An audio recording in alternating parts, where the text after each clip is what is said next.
Welcome, everybody, to the Sweatshop Podcast, a one-stop shop for talking shop. It is me, your host, Sweats, and my co-host, the Maestro. What's up, man? Dude, not a whole lot. Had a good little fourth, Yeah? Have a happy little 4th of July. What'd you do on the 4th, man? I was in Philly. Saw watched Okay. a little bit of the fireworks. Got rained on a ton. Oh, it was raining? Yeah, there was like one particular like storm that came through. It actually postponed like the whole concert and shit that No was supposed to shit. happen. Because I think that concert was supposed to start at like 7. Oh, But shit. this rain came through around like 5:30 or 6 and just dumped buckets, right?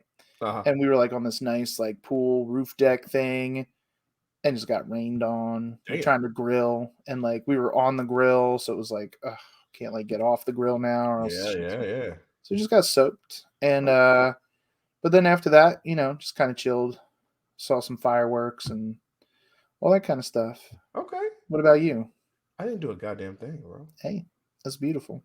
I didn't do a That's how it's goddamn supposed to thing. be in America. You I'm do dead whatever you ass want. serious. I was like, it's been years since I've like actually done shit for the 4th. Mm-hmm. Like, you know what I mean? It's been years since I've done anything like that. So I was like, I could see these fireworks. And I was like, nah, I'm gonna go ahead and chill inside. I'm gonna go order some food. Okay. I went out later in the night. I watched Independence Day. That I do every year. That's a tradition for you. Yeah, I will absolutely watch Independence Day every year. It's just something that needs to happen. So I did watch Independence Day. One of my favorite all-time movies. It's definitely in my top 20 for sure. All time. I can quote the fuck out of that movie. like no problems. Well, I mean, if you watch it every Independence Day. Oh yeah, and then some, right? So like there was a while where I watched that shit consistently until I was like, yeah, you know what? I'm gonna watch this on the 4th every year. You know what I mean? Mm-hmm. So I've probably been watching that shit for 20 years on the 4th for sure. Something like that. Yeah. Well, there you go. Yeah. That'll do it. That's the whole jam right there. But yeah, no, I was just really, really, really chill out here. And I think you had a little vacation prior, right? Yeah, you had a little vacation, everything. So Yeah, I mean, had a little Tennessee vacation a couple weeks ago. Yeah, you had a little vacation, everything like that. Actually gearing up to go on vacation again in a couple weeks too. Yeah. Going out to Vegas. Yeah. So, and then I know you're gearing up to go. That's right. I'm literally when this pops out. So when this pops up, I'm on my way. Like I'm on the Blue Ridge Mountains. There doing you my go. Blue Ridge Mountains trip, going over to Nashville eventually. That's the destination. Okay. So yeah, we're just gonna do these Blue Ridge Mountains. Probably touch the Smokies for a minute, depending on how far we get. And then go ahead and make a hard right to Nashville. Mm-hmm. Yeah, check out that life because I've never been. That's the place I've never been. So really, you've never been to Nashville? Never been to Nashville. Is something brand new, which is really interesting because I mean, if people know me, I've traveled. I've driven a lot of places, and I just haven't been over there. So that'll be a nice experience for me, and just kind of comparing it to some of the places I've been to already, like Savannah, like New Orleans, like you know what I mean, like places like that where you're just out here, having a good time. Yeah, just chilling, having a good time. And just have that comparison. And there's a lot of those vibes there, especially like on that main drag of like bars and stuff. It's just like continuous streams of bars and live music. Yeah, I'm like a block away from all of that, like staying right off of there. Okay. So yeah, it's gonna be a good time. Staying there for 3 nights and whatnot. And you stay and I think we talked about earlier, you stayed in Vegas for like more than 3 days, 3 nights. Mm-hmm. So yeah, it's like 5 days. Yeah, that's I'm just gonna say, like, just I'm gonna take it easy. You gotta take it easy because I mean it's hard to not go in because it's just so much to do and it's always a party and you're like, ooh, I can do all this. Yeah, you can. The only thing that'll probably help you is that it's gonna be hot as balls. It's gonna be like 110 degrees outside, right? So, like, and I won't really want to like go venture outside too much, but at the same time, that's like kind of what I was hoping to do is just go around and like look at everything, kind of like more so like window shop and be like, oh, look at this place, this is cool, and just like go around and look at it rather than like go in. Yeah, see, when you go in, so you're gonna have to go in. That's the problem. It's a lot. You're gonna be like, I'm gonna have to go in now. I can't spend time. I gotta limit myself. I gotta set like a timer. Be like half an hour, in, out, boom. That's it. Like that's maximum. Be like half hour. That's it. And when that timer goes beep beep beep beep beep beep beep beep, get the hell out. You can't be like, no, one more. I promise, one more button, beep beep beep beep, and then I'm like sitting there for 3 hours. Please go to old school Vegas. Yeah, that's a big thing I want to do. I want to go to Vegas. That is a lot of fun over that way. They got that whole experience thing over there now. It's like a whole deal. Yeah, I guess they also just I don't know where they put it in, but they just put this big old sphere in now. Ooh. It's like this big like huge LED sphere thing. Oh shit! And like they have an LED like overhang like over the entire thing. Yeah, I don't know. So there's this place that has like a LED sphere. It's like the MSG sphere or something like that. Damn, something crazy. I want to see that. That's nice. So that's what's up. And obviously the fountains, Yeah, the fountains. Yeah, all that shit. I want to do all that. I actually want to try to go out to the Pawn Stars place too. Oh, okay. Isn't that out that way? I don't know where that is. I thought it was out that way. I'm not, sure I guess I won't. But I don't know how close it is to all that shit. You know what I'm saying? I figured that'll waste a little bit of time if I can get myself out there. True. No doubt. Are you going to see that Michael Jackson show over there? Is that still over there? I would like to, but I think other than the only show we really have on the books is we want to see Penn and Teller. That's the only thing that's like we're nailing down. Other than that, we because apparently the week we're going is like a pretty dead time because it's just so hot. And there's like no residencies happening. There's like there's like not a whole lot going on. So like we were kind of hoping that we could maybe like pop up and just like roll up to these places and get like, kind of like how on Broadway you can like roll up the day of and get cheap tickets and stuff. Right. And to see if there's like a night where maybe that Michael Jackson show's going off.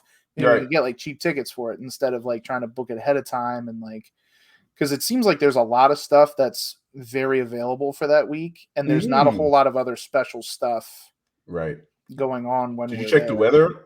Is the weather gonna be like 110? Is it gonna be about that? It's gonna be about like in the definitely triple digits for sure. Yeah. So like when I went that I'm not looking forward to 115 both times I went in the summer. Like it's just it's brutally hot. Like I mean, there's no way. I know there's no humidity or whatever. It's 110. Yeah, but still dry heat. Yeah, it like doesn't matter. Dry or humid heat doesn't matter. Like if you're getting to 110, that shit is hot. Yeah, that shit is hot. So I might spend a lot of time at the pool too. Yeah. Go get nice the pool at Caesars. So okay, nice. You go Caesars, nice. Yeah. So they got some good shit over there, man. You're gonna enjoy yourself for sure. Yeah, it's just a lot. Yeah. I think I told you this. I think I told you story off air where I was like fucking like I took a nap until 12 a.m. and then went the fuck out. Like and then went out for a little bit. Yeah. And I was out till like 5, 6 a.m. So that's how that life is. You'd be like, oh, I guess I can go out. Like, oh, nothing's open. That's no lie. No, everything's open. Go out. Everything is open. It's probably better go out at night because it's nicer out. Like it's gonna be. That's true. It won't be 110. It's gonna be 99. Like you just go out. You know what I'm saying? Yeah. 99 with no sun. It feels different out there. Oh my god. Yeah, we'll see. I might come back with like nothing. God. I'll come back with like no clothes, no nothing. That's what I'm saying. Just fuck around. Yeah. I'll be like, please, sir, I need some more. Yeah, man. I've been to Vegas since since 2017ish. So yeah. I haven't been there a lot. I've been there twice, but both times was a good time. It's just like it's a lot. It's a lot. That's all. Yeah. That's all. Yeah, I'm like, I feel like I'm not prepared for it, but at the same time, I feel like no matter what I'll do, I'll never be prepared. But I mean, I told you, I met Coolio's wife out there. Rest in peace. R.I.P. It's a true story. Coolio's wife was for sure out there. Oh my gosh. Out here in these strip clubs. It's a great story. Great story. It really is. Like, but it's shit you can't make up. It's shit you can't make up. It's just one of those, it is whatever. It is what it is. I got a lap dance from It's Coolio's wife. I mean, that's. I was gonna say I was waiting for you to actually go into the story, but Yeah, no, we'll say that. We'll save it for another time. No, we can do it here. We gotta slide that. Not a. We got a lot of things going on, man. We got That's a lot of stuff happen. So this past weekend, Money in the Bank happened. Yes, it did.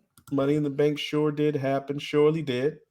I watched it afterwards. Mm-hmm. I watched it afterwards. So did I. Yeah, I did not watch it live. It's rare that I watch it live. The only thing I try to catch live is WrestleMania, which I want to go to, but we'll see what happens. Yeah, this year, yeah. We'll see what happens. Updates coming. You never know. Updates coming, guys. Pending. Updates pending. I can't say anything yet. But we'll see what's going on at that time frame. But basically, Money in the Bank. Money in the Bank went down. Actually, we'll just go match by match. We talk about what you think about overall. Yeah. As we go through it. Yeah.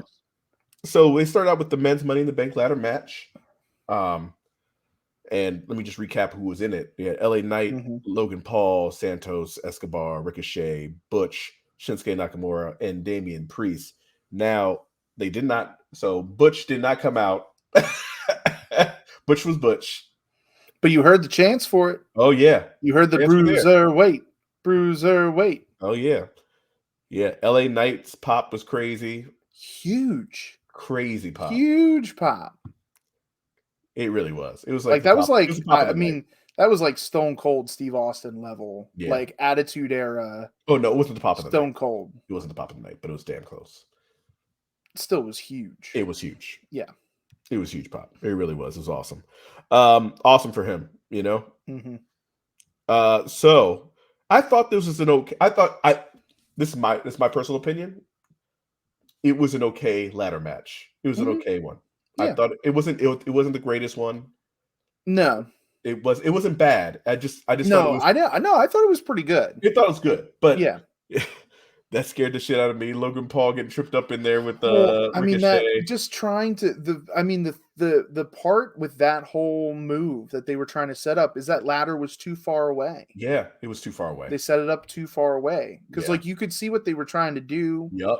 At that point, and it was trying like to bounce off the motherfucker. You're not going to do you're not going to do that unless that shit is closer, so that you can like use the ladder more as a balancing thing rather than trying to. Yeah. Both people, because you would have to time it to the millisecond for both people to land on the ropes at the same exact time without anybody tripping and falling. And I mean, kudos to Logan Paul to make it happen. Yep. Even because like he could have just like really fumbled through. Obviously, you saw that like he couldn't hit the top, so he tried to hit the middle, fumbled through, whatever. You know, he got himself back up, and Ricochet was like hell bent on making it happen. We're gonna happen. And he just like he's like, we're going. And he's like, oh shit, we're going. Like, dude wasn't ready. And the thing is, like, he's not like Logan Paul is not a seasoned guy. No, he's not. He's not a seasoned guy. So he's like, oh, we're doing this. Like that should have been on. To me, that should have been on Ricochet to be like, yes, you know what? Let's like try again, or like let's try something else. Try something else instead of being like, no, we're pulling this off. Like fight off the we could fight onto the apron and then still like make it a little bit more rather than just like, okay, we bobbled and now we're going because like you know, now he did protect him very well. Though. He did. I thought he protected him very well from like something way more major than like slicing his back up. Yeah. I think he like cut his back up and he did hit his head off the thing. Yeah. Like no concussions or whatever. Right. But that just like, I mean, when I was watching it with Jess, I audibly was like, oh my God, like, whoa, no. Like exactly. Like, that was like crashing. That was the craziest shit. That was crazy shit. But you know, sometimes in those ladder matches, like these are like the demolition derbies of like just wrestling matches, is these like multi-person ladder matches every time. Doesn't matter if it's ladder match, Money in the Bank, doesn't matter. Like multi-person ladder matches is the demolition derby. Like they just do like crazy shit that like most of the time is highly unnecessary. But the thing that I just like, there were also a couple times where like these matches to me kind of get old after a while because a lot of it is, okay, we're going to string together a bunch of really cool athletic spots, but with like not a whole lot of real psychology behind it. And then all of a sudden we are expected to get to the ending of a match. And so like there's a lot of like standing and waiting, and it makes it inauthentic. Agreed. You know what I mean? Agreed. Like people are waiting, like in the little huddle, are waiting for the dude to climb up the ladder to position himself to then, you know, do like a moonsault or blah, blah, blah. You know what I mean? Like, and to me, it's just like, why are you, I don't know, like it's very cool to watch, and I'm appreciative of the athleticism of it. But for someone who is big on like the psychology of things, and like, why are you doing this? Because like that's your main purpose is in order to win, you need to get the briefcase. Why? First of all, why is everybody in a little pile? And then why are we all near a place where one dude's climbing up, and why is he taking, you know, like it just like, I get the cool visuals, I get like the you know, the stuntmanship of that. Sure. But like when some of it is either overdone or it's like not well executed, it's just like, okay. And I thought there were some moments of that in this, in actually both Money in the Bank matches that were like it wasn't really you know. So that's the only thing that really prevents some of these matches from being a lot better than they could be, in my opinion. Like I would say this was still a really good match. And I thought like some of those moments, like where you saw LA Knight go up by himself, and then you get the choke from Damian Priest at the end, and he like tosses him off and does like the broken arrow thing. Like the psychology there was great. You're playing with the audience's emotions. You got him up there, and then he throws, like, that's great. You know what I mean? Like that kind of shit. That's a perfect marriage of both those worlds. You know what I mean? So if it's a lot more of that kind of stuff, that's what makes these matches better. So like you did have some of those, but then you had a lot, like some of those where it was like, you know, okay, you're seeing all the pieces get put into place, and it was not, I shouldn't say predictable, because you don't necessarily know what they're going to do, but you're like, okay, something's coming up where, you know, okay, you see them gathering at a little clump. Okay, that means somebody's going to dive into Here we go. Like, you know what I mean? Like it's, I don't know. You know, it's almost like insulting audience intelligence. Yeah, I mean, they have. I mean, this is throughout all. This is throughout all wrestling. Yeah, this is not a WWE problem. That is no. I didn't say it is just. Oh no, I know. Problem. No, that's just that is legitimately like a whole issue with how everything is done right now, and I agree 100% with what you're saying. Yeah. And like you want them to do it as safe as possible, so I understand. Yes. You know what I mean? I understand why some of that's a necessity, but I feel like there's certain ways you can do it without it being so obvious. Exactly. I agree with that. So I was right. Damian Priest won. Damian Priest did win. Yeah. Which I was like happy about, because like, you know, and he does deserve it. I think he does deserve it. We'll see what happens, because we'll see what happens later, and it's, you know, as it goes down here in these streets. So, but no, I thought it was solid. They had a lot of good moments, a lot of athleticism. Right, yes. you put the right guys in there. I was gonna say it was a lot of guys that can showcase their skills well. Absolutely. In this kind of matchup. And that's why I said I feel like this matchup could have been better if some of those things weren't so quote unquote telegraphed. Yep. You know, like instead of maybe making this like a B, you know, if you're grading it like a B or a B plus, this could have been like an A minus. Right. Yeah. If it didn't have so many of those. I thought it was a solid B. Yeah. I don't want to give it a B plus, but it was a B. So next we have the tag team championships, the women's division. Ronda Rousey, Shayna Baszler, Raquel Rodriguez, Liv Morgan. I thought the match was pretty good. I didn't think it was terrible. I thought it was pretty good. I thought it was going to be one of those like, but no, I thought this was a pretty good match. What was weird about it was the ending, which made no sense.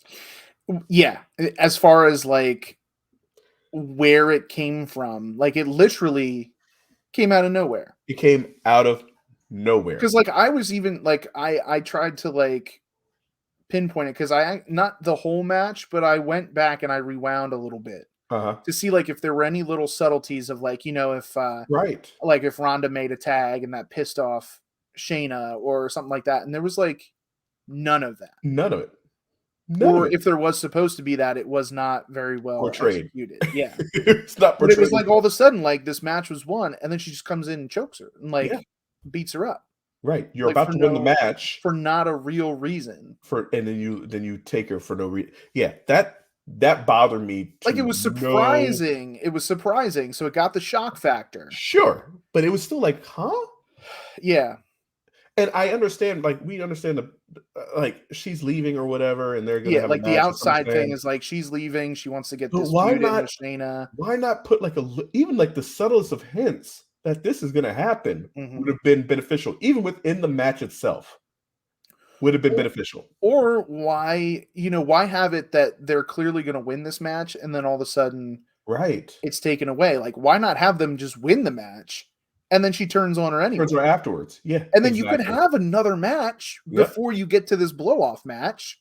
Yeah. Where, like, if Shayna's that pissed, she can just leave the match. Like, you know what I mean? Like, there was more that could have been done to get to where I believe they want to go, which is the two clashing at SummerSlam and then, there's Ronda leaving. And I understand they're on a time crunch, but like, nah, they could have done better. They like way better. They like really fast tracked this, but in a very poor way. Like even if you have to fast track it, there's a way to make it better than just like because now it looks like Liv Morgan and Raquel like didn't even deserve to win these titles back. Exactly. But now they have them again. They have them. Here they are. But I think it's phenomenal because I was thinking about rehashing like some old stuff. Like they haven't seen this type of thing in a while where like they weren't like they couldn't get the tag, like they weren't tagging them in. Or something like that. Like I can do it on my own, and then all of a sudden she comes in, and then she chokes her out like tag me, bitch. Yeah. Yes. Exactly. And then I know that. And then she came out with the thing afterwards saying like, "Oh, I've been doing this. I'm the one who got you in here." Blah blah blah. Then that makes more sense. And she's all pissed at her. But right now it's like all of a sudden, just in the middle of the match, she's like, "You know what? I'm pissed at you. I'm gonna attack you." Which, like, yes, the trope of the whole like not tagging in and like whatever strange bedfellows is sort of overdone. Right. But it still would have made sense. It would have made more sense. It would have made way more sense. Like that's one where you can actually go back to the well and do it because it would have made sense instead of just like this. I know they were going for the shock factor. Right. But like it was also just like where is this coming from? You just like turn this switch, but we didn't even see like a reason for this switch to be turned on. Like it was just like all of a sudden, oh, we have to do this. Here it is.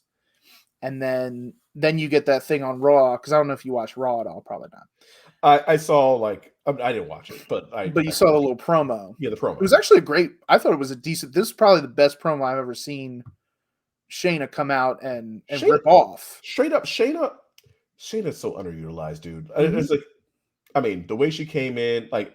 She could be Asuka. The way she came in NXT, as soon as she got bumped up to the main route, because like NXT, she was just a badass. You know what I mean? Remember when we went to before the pandemic? Oh my god, yeah, the Elimination Chamber. She choked everybody out. Yeah, it mattered. And then they didn't do anything. They didn't do anything with her.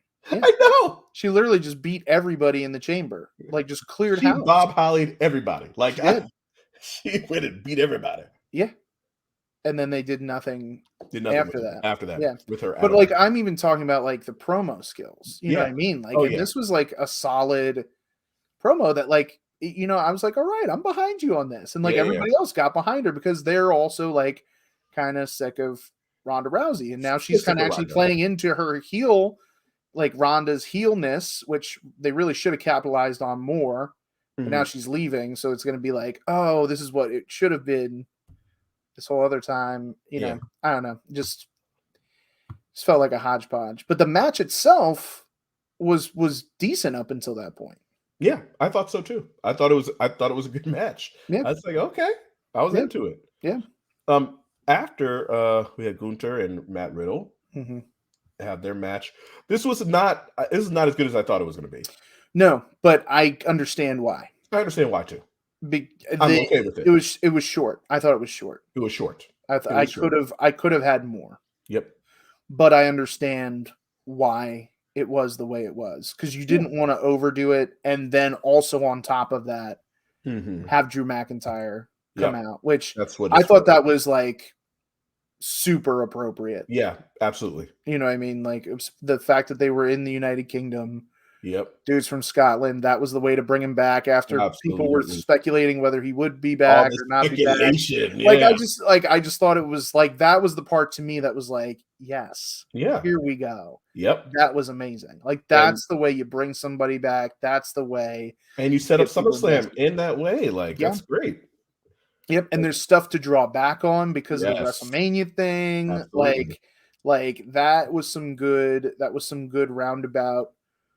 It just, it's a shame that Matt Riddle had to be he had to be the goat on that one. Yeah.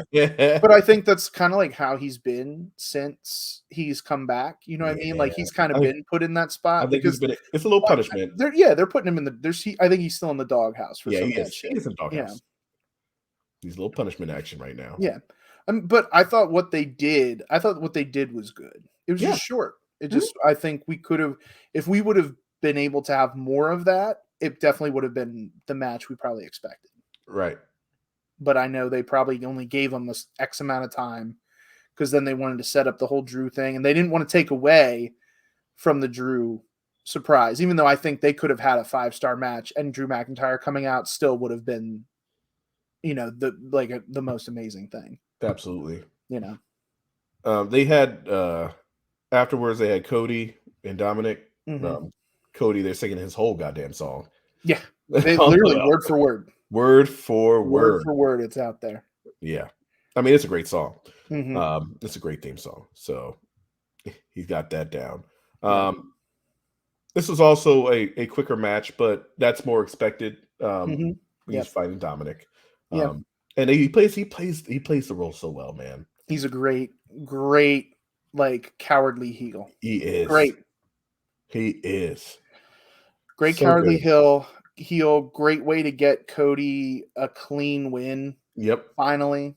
Yep. A clean win. I mean? Like finally a clean win. Yep. Over somebody who is theoretically one of the biggest heels in the company. Absolutely. Even though we might not put him up on like he's a mid-card world championship pedestal he's kind a of mid-card, thing. But as far as his level of the reactions, the reactions, I mean, the people are booing him out of the building more so than most of the other heels on the roster. Like, the only one that really garners more of a heel reaction is probably Roman Reigns. Maybe. Yeah. People still like him. Yeah. They like or respect him. Yep. Whereas like people just don't like. But they could easily move Dominic up to this main. Well, I think they're slowly working that out. And I would not. I know people feel some type of way about him, but I like it. I like it a lot. He will get there. He will get there. He will be a top guy. Imagine him being in like a Money in Bank and him winning that shit. And we're like, oh fuck, he gonna be sneaking up to win one of these motherfuckers straight up. Yep. Sneaking up to win one. No, but I think it served that purpose. It did. All the purposes really, because then it also gets Dominic in there with a really credible, experienced veteran as well in a one-on-one situation. Gets him that, to go through a match like that, whatever. Dominic doesn't need any wins or losses right now. He could literally just show up and he's going to get the same reaction. He's been main eventing like Raw. He's been out here like main eventing Raws. He's been out here with fucking around with Cody. Like, come on. That's like wins and they say wins and losses matter, but they don't. They don't. Like especially for if you're getting reactions like this. Yep. I mean, look at how many times LA Knight has lost. Correct. He's lost. Oh my God, yeah. He was a borderline jobber for a minute. He's arguably been getting more popular. Absolutely. Every time he loses. Absolutely. So like, tell me wins and losses matter. He's been a borderline jobber for like half the year. Yeah. But yet he's one of the most over people in the whole fucking thing. Period. Speaking of over, right after this is this gigantic fucking pop. Because I was like, I heard the music. I said, is that fucking John Cena? I was like, what are they doing? What the fuck? Yeah. That was like a total surprise. Yeah, that was a total surprise. Big old surprise. That was a nice pop. Nice pop for John. Because he even said it. He was like, bro, I'm not used to hearing that. I'm used to hearing all types of shit. Yeah, but they were saying that he like needed it, like he came to do it just because like he wanted a little pick me up, you know what I mean? Yeah, Like come out and be in front of, you know, tens of thousands of people and whatever, and it's a rush, right? Mm-hmm. To have that reaction, that's crazy. So they're trying to get WrestleMania to London. That was the whole thing. I mean, that might have been because I don't know if you saw. What did Triple H say? Because I watched the press conferences afterwards, so I was like, I'm interested, right? And Triple H was like, yeah, John kind of put me in an awkward position because like that was not the MO.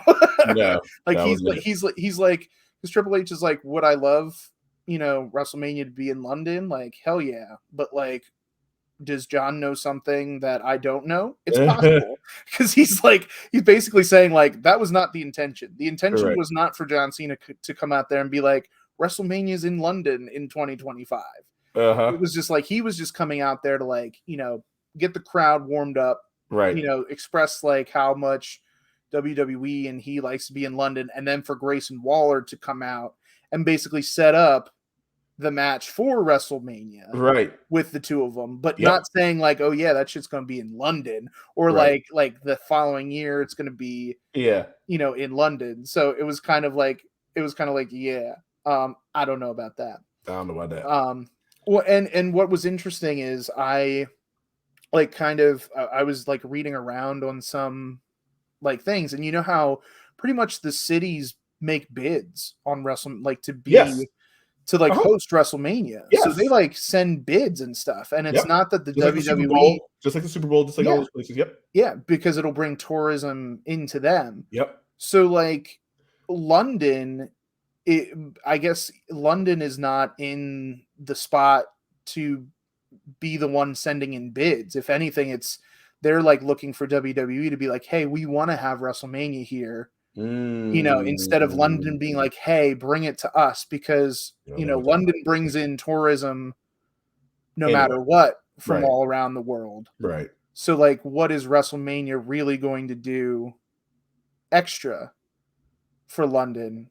Whereas, you know, like Philadelphia is getting it this coming year. So I'm sure Philadelphia was like, hey, we're going to put this bid out there because we know there's going to be people from all around the world coming to Philadelphia. The world.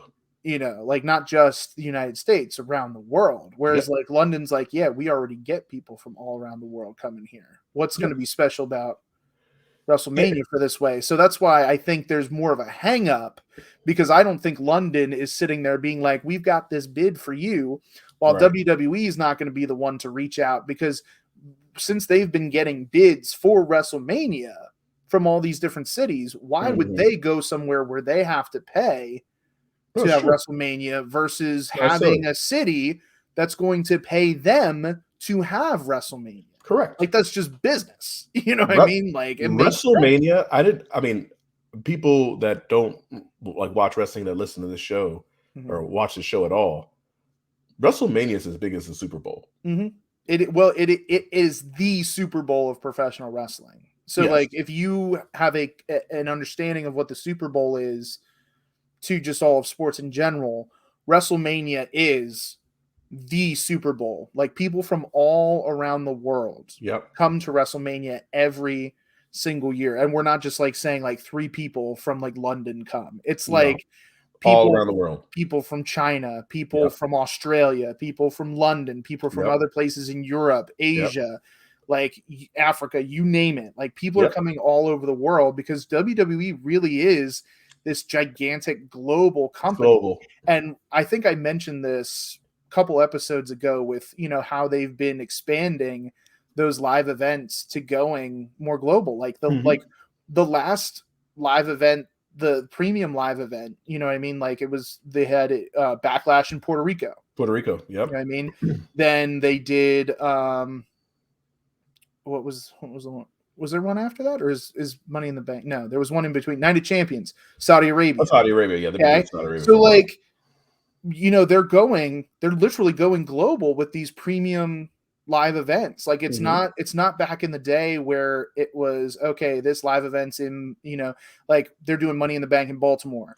And then all of a sudden Hell in a Cell's in, Philadelphia. And then you got Survivor Series in California. Right. Like they're not just hopping between all these major US cities anymore. Like for these premium live events, they're going global. And I feel like they're only going to expand that further. Yep. The more outreach they have with these things. But then that's what's going to make WrestleMania draw even more people in worldwide, because now a lot of those United States folks who were like, oh yeah, we'll just wait till that pay-per-view comes to my town. Well, guess what? Now it might be like 10 years until a premium live event comes to your town. That's right. Like you might have to settle for SmackDown once a year now if you want to be on like a TV event. Like they'll still have the live events and whatever, like the little house shows. Yep. But like, they just did a whole thing in the UK. Like they did a whole tour of the London, England-ish area. So like that's that time where those people can come see those events, and there was a premium live event. I feel like they're going to do more, and even AEW started doing this with Canada. They've been in Canada for like 2 weeks or so. They have been. They've been touring Canada out here. Yeah. So like, that's where you get that. You have a whole world. It's not just United States. You got a whole world out here love wrestling. But they truly are a global, and they have been a global company. It's just now post-COVID. Yeah, they're ready to rock and roll. Been exploring it. Yeah, I don't know how much they were planning to do pre-COVID with that, but pre-COVID we were still getting like the main shows like a Survivor Series, like a SummerSlam, all in the United States. Absolutely. And maybe once in a while they'll go to Canada. Like Canada's close enough. They'll go to like, they'll go to London. Right. Maybe. But they were saying like that was the first premium live event in London in what, like 20 years or something like that? Yeah. Not since not since like those one night onlys or the insurrections or whatever like that. Rebellions or whatever it was. Yeah. Like whatever they had those, but those were like in the early 2000s. The early 2000s. You know what I mean? So like now, but now I think that's going to be more commonplace. Like I think London or the United Kingdom might get one a year. Right. And then I think that's going to be less and less for the United States. So now it could be more important for like as far as WrestleMania goes, now it is sort of like WWE going to be sitting there and waiting for those bids. And if London's not going to come forward with a bid, they're not going to go there because it doesn't make the financial sense when maybe Los Angeles or New York City or, Houston or whatever, another major city that has a gigantic stadium that holds 100,000 plus people are going to make a bid for it, right? For it to come there. So that was kind of like, people thought that was John Cena was saying WrestleMania is going to be in London. It was like, well, there's a lot of other factors behind it. And even Triple H was like, shut up, John. You're out here going to business for yourself. Pretty much. Yeah.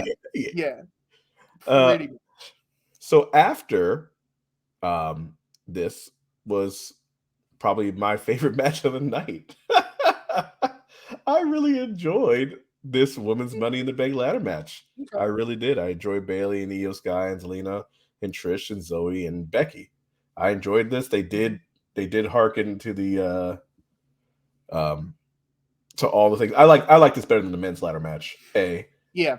And I it's probably the best women's Money in the Bank ladder match.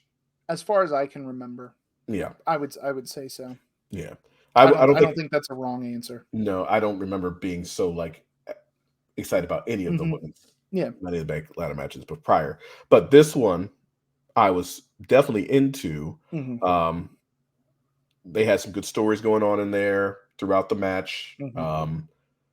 Trish got her nose broken. Yeah, yep. Trish got her shit. Like I saw that nose. I said, "God damn, girl, what happened, baby?" Breaking faces. Yeah, that's what happens when you ain't been in the business for too long. Now you're in a fucking ladder match. She was like, she was doing some crazy shit. I'm like, Trish, settle down, sweetheart. You need to chill. You were like, you're gonna kill yourself. Yeah.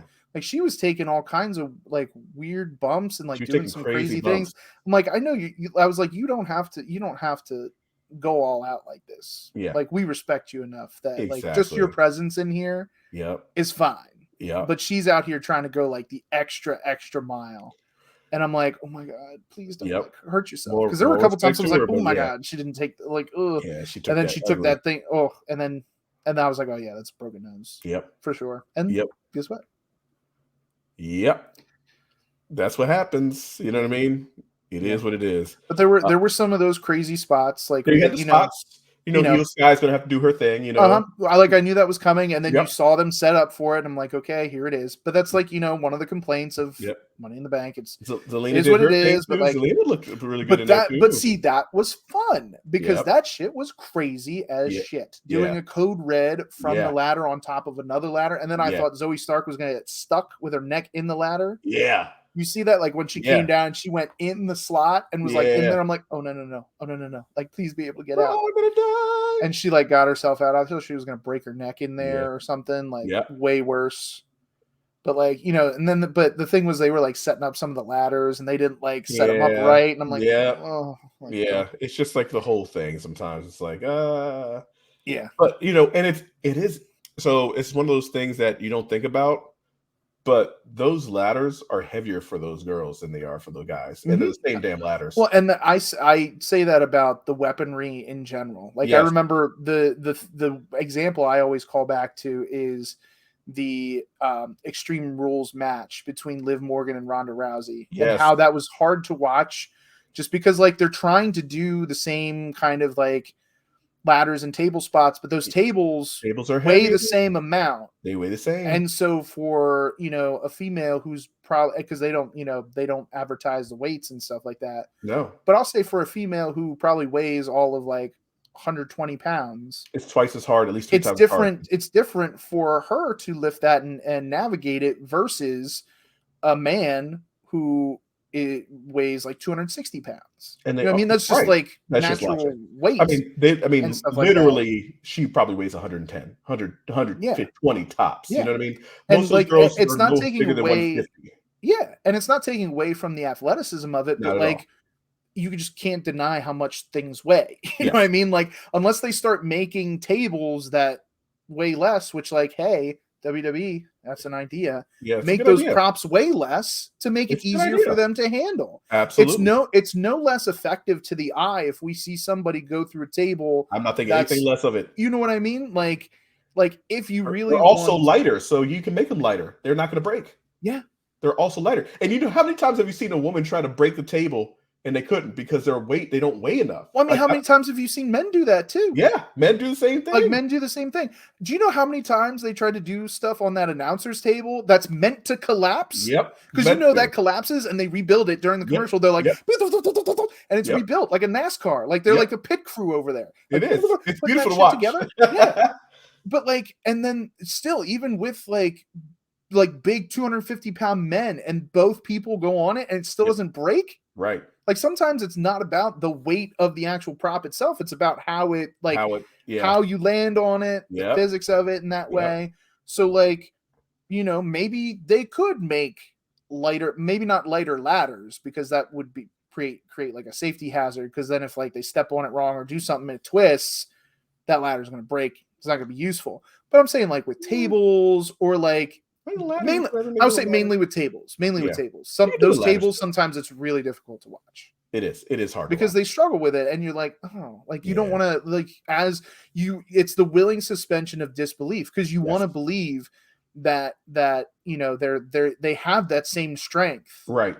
You know what I mean? Which and some of them do. I'm not saying that they like they Rhea don't. Ripley does. Absolutely. Bianca Belair is not going to have issues with that, right? But like a Liv Morgan, even a Becky, like Becky's not out here like big like that. You know what I mean? She's a $135. Like that's just reality. Like she's a $130. Like there's only so much like having to, like be able to maneuver that. I mean, hell, there's people I know that still weigh 250 that can't maneuver a table absolutely correctly too. You know what I mean? Like just put it in perspective. Like a woman that's 130 and has worked out and is strong as all hell, right? She's not gonna be strong. She's never gonna be stronger than me. Like, you know what I mean? It's just, and you know what I mean? She's never gonna be stronger than me. Like, and that's just reality. So when you're looking at something like that, like, and they are strong, but like to be able to maneuver like heavy weights like that, all like consistently. Yeah. That just it's heavy and it's like oblong too. Like a table to operate on your own,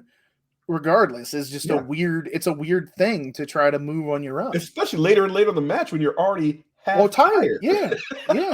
like fuck that. Yeah. Like that's crazy. But yeah, no, I mean I thought despite all that, I think they did a great job. They were chanting Bailey's name like crazy. They were singing. They kept singing that song. They always do that shit with her. Yep. They always do.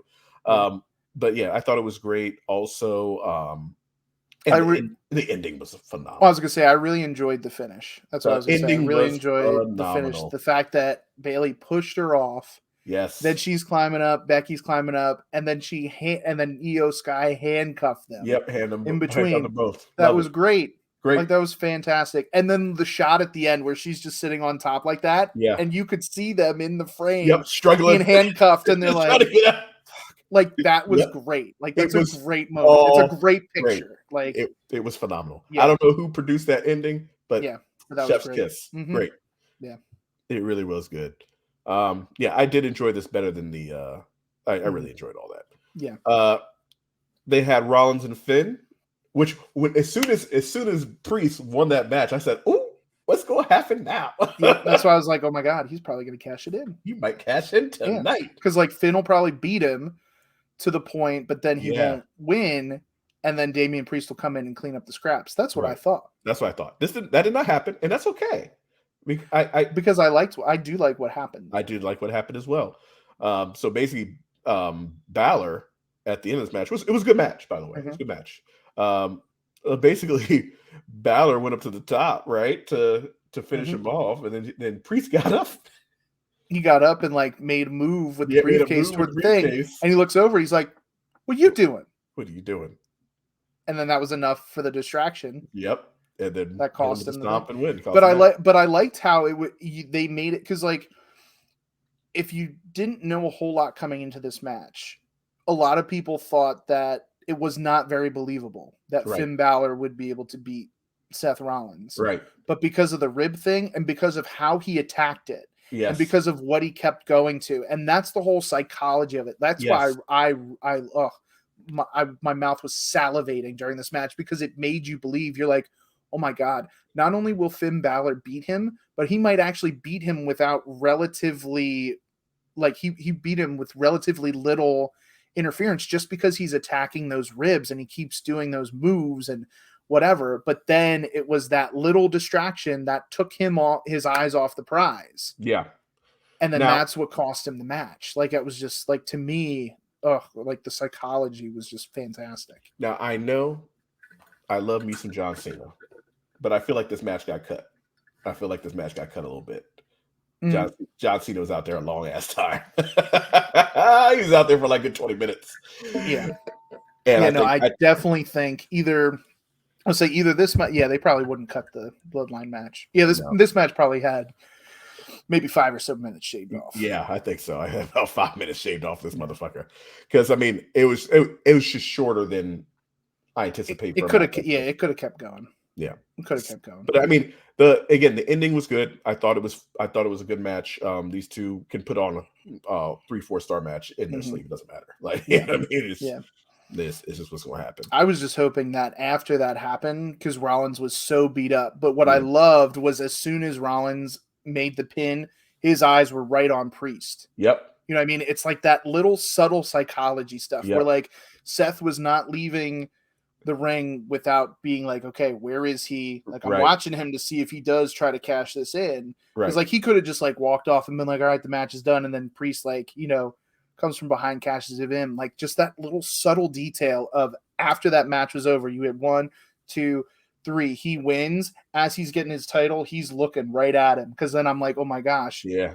And then he is watching him. So then that's what like is preventing him from cashing in. Because I thought immediately, I was like, this dude's going to cash in, like beat him up on the ribs a little bit more. And then here it is. And then Dominic and Seth next night right? So, and he's the main event. Look at him. And then, so they beat him up, right? And that was the whole idea because Dom was like, cash it in, do your thing. And he's like, ready. And then Finn Balor comes out, gets his piece of stuff off. He's not supposed to be there, but he was there. Yep. You're not cashing it in right now. And then that gets a little more of the team turmoil. Yeah, I think SummerSlam might be looking towards SummerSlam for a little breakup. We'll see.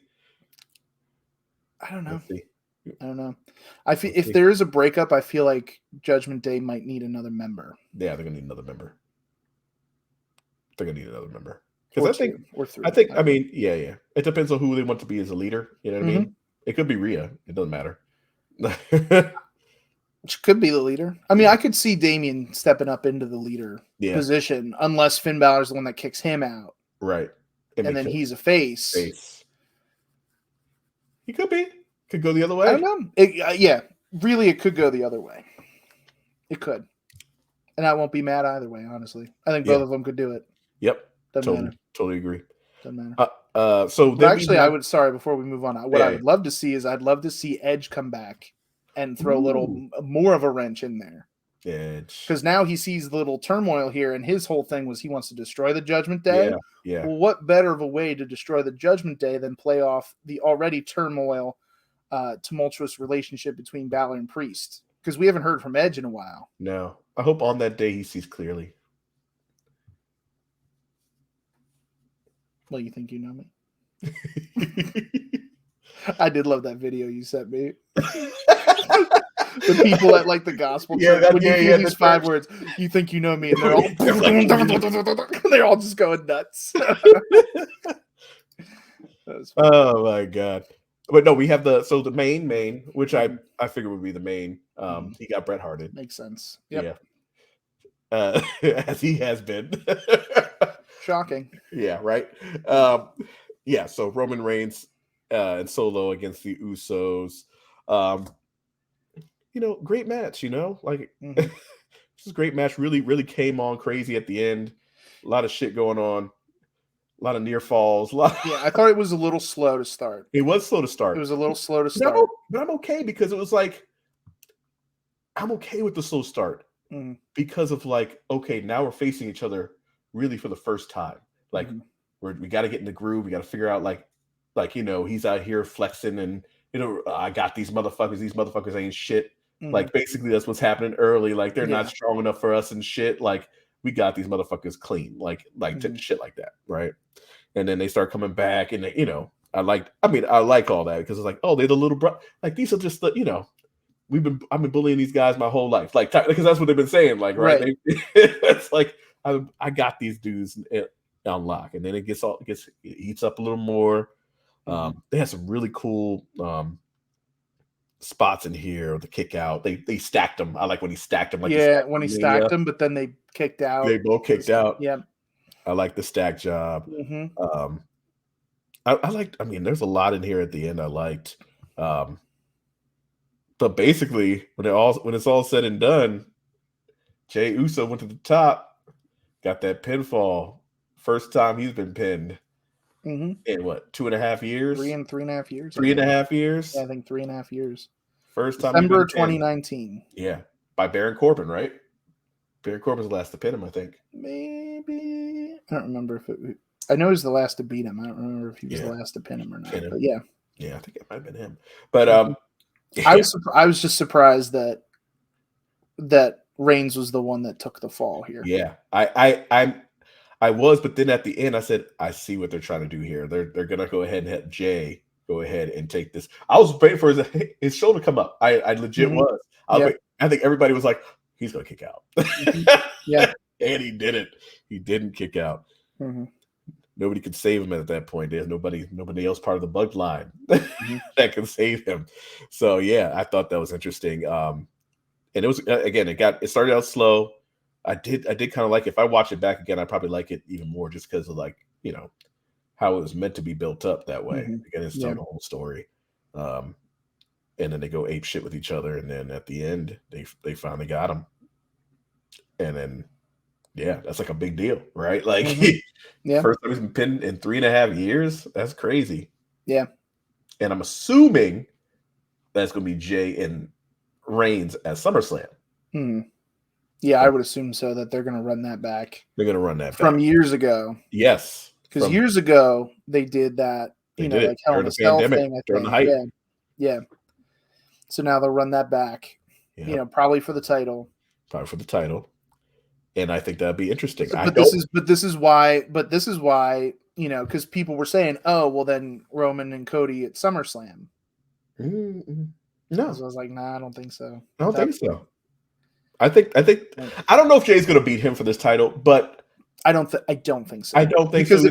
Because if he does, then I think it really is like over. Yeah. Like, that's it. Like, where else do you go? Right. So I think Roman retains. If it's Roman and Jay, which that's kind of where it looks like we're going here. Yeah. Roman and Jay for the title. Yeah. But the thing with that is, if you go that direction, like if you do Roman Jay, there are so many. Like, I've already thought of at least 2 different ways that you can go. Yeah.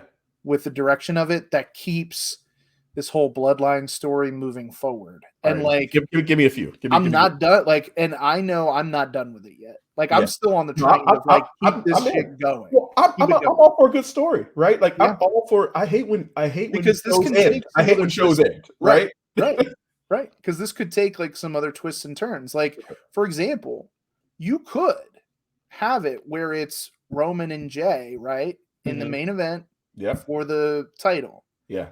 You could have it where, the fact that Jay's getting this opportunity, but Jimmy's not.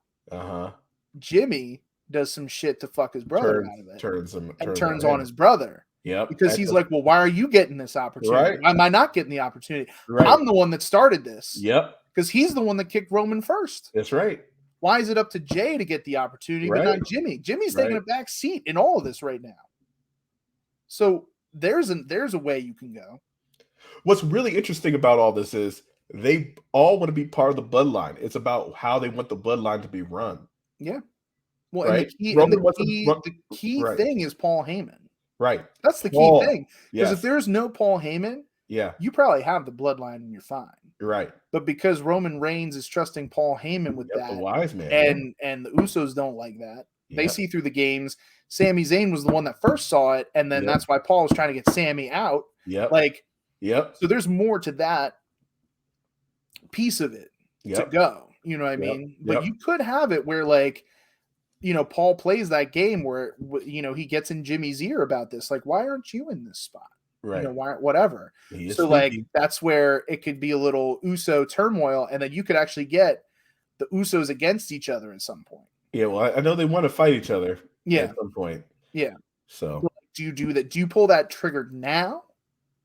Or do you wait a little bit, keep them together, and then eventually bring Brother Solo on with them and leave Roman by himself, where he can still like kind of do stuff, because he can be like, I started doing it by myself, I can keep going by myself, that type of thing. And it's like then the 3 of them trying to bring him down. So then that's where you can get Solo and Roman, because I could also see it where like, but Roman would be now a face? Would Roman, like, I feel like that would turn him. You right? could.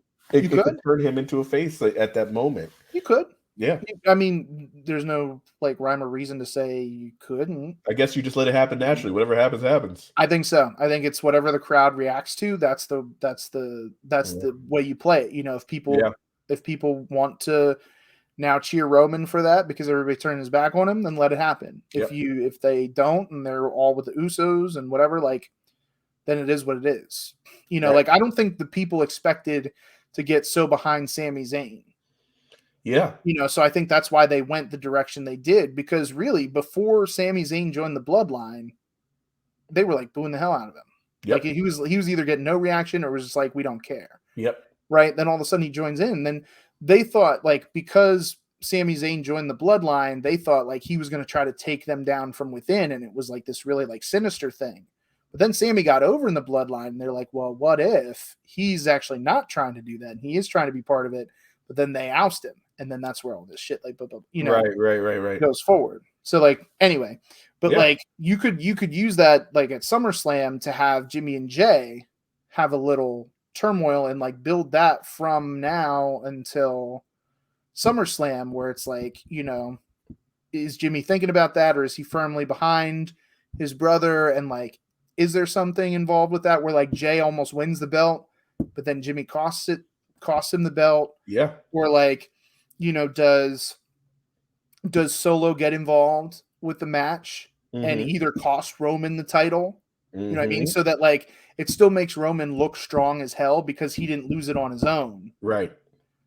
But if you give Jay the title and then Solo's the one who did it or whatever, or like even cause a disqualification or something like that, and then that's where Roman gets pissed with Solo, because there was already hinted the little bit with Roman and Solo when, they were like, the Usos were like, basically saying Solo could be tribal chief. And then Roman laughed. Right. And then Solo looked over and Roman was like, oh shit, he saw me do that.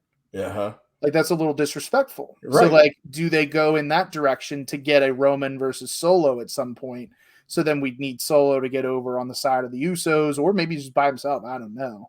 Right. Whatever works that way. But like with Roman and Jay, SummerSlam for the belt, there's a couple different directions you can go with that. And then like that, and that's the fun of it. That's the fun of those. Sammy's still around. Kevin Owens still around. Yeah. They got a whole thing. I don't know. Yeah. I mean, they're like there, but they're not there. Yeah. Like they were nowhere to be found during this time though. Oh, I know. Like their segment was they were in the box watching. They're in the box watching, yeah. Like that was it. You know what I mean? So they like, I don't know. I don't know either. That ship might have sailed at that point. But I thought this was good, man. I thought this was another good pay-per-view for them. I mean, it definitely redeemed itself after that Night of Champions. What happened to Night of Champions again? I'm just saying Night of Champions was not good. Oh, in the grand scheme of things. That's right. Yeah, it wasn't super great. It was better. That's right. It was better than all the other shit that happened that weekend. But I mean, it was the best of the worst. Yeah. Collectively, because that was the same weekend as Double or Nothing. Yes. Right. We can kind of forget that Night of Champions was not good, but like Night of Champions was not good. No. And now they came back and delivered with a pretty solid show. Yeah. Like this was pretty solid. In fact, to me, because I told you this, I had to like split up my viewings of this, and so I watched like half of it one day and half of it another day. Yeah. And I had to split it up. So then at one point I went back because like everybody says that Money in the Bank 2011 is like the best Money in the Bank ever. Like top to bottom. Is that the one with whatchamacallit? That's the CM Punk John Cena one? Yep, where if CM Punk wins, he takes the title, leaves the contract, all that kind of stuff. Overrated. I like this show better. Fair enough. I like this show better. I don't know if it's because I'm more in the moment with this one, and that one happened like 12 years ago, and I've like kind of forgotten, like not in the moment of it, but just like watching it over again, I liked this show better than 2011. I'll have to watch it again. Which like some people would probably, burn me at the stake for that because their Lord and Savior CM Punk was in the main event. But I mean, don't get it twisted. Like, I'm not saying it was bad. I'm just saying I thought this was better. Okay, I have to watch it again. I don't remember. It was overrated. I think it was overrated. It wasn't bad. It was just overrated.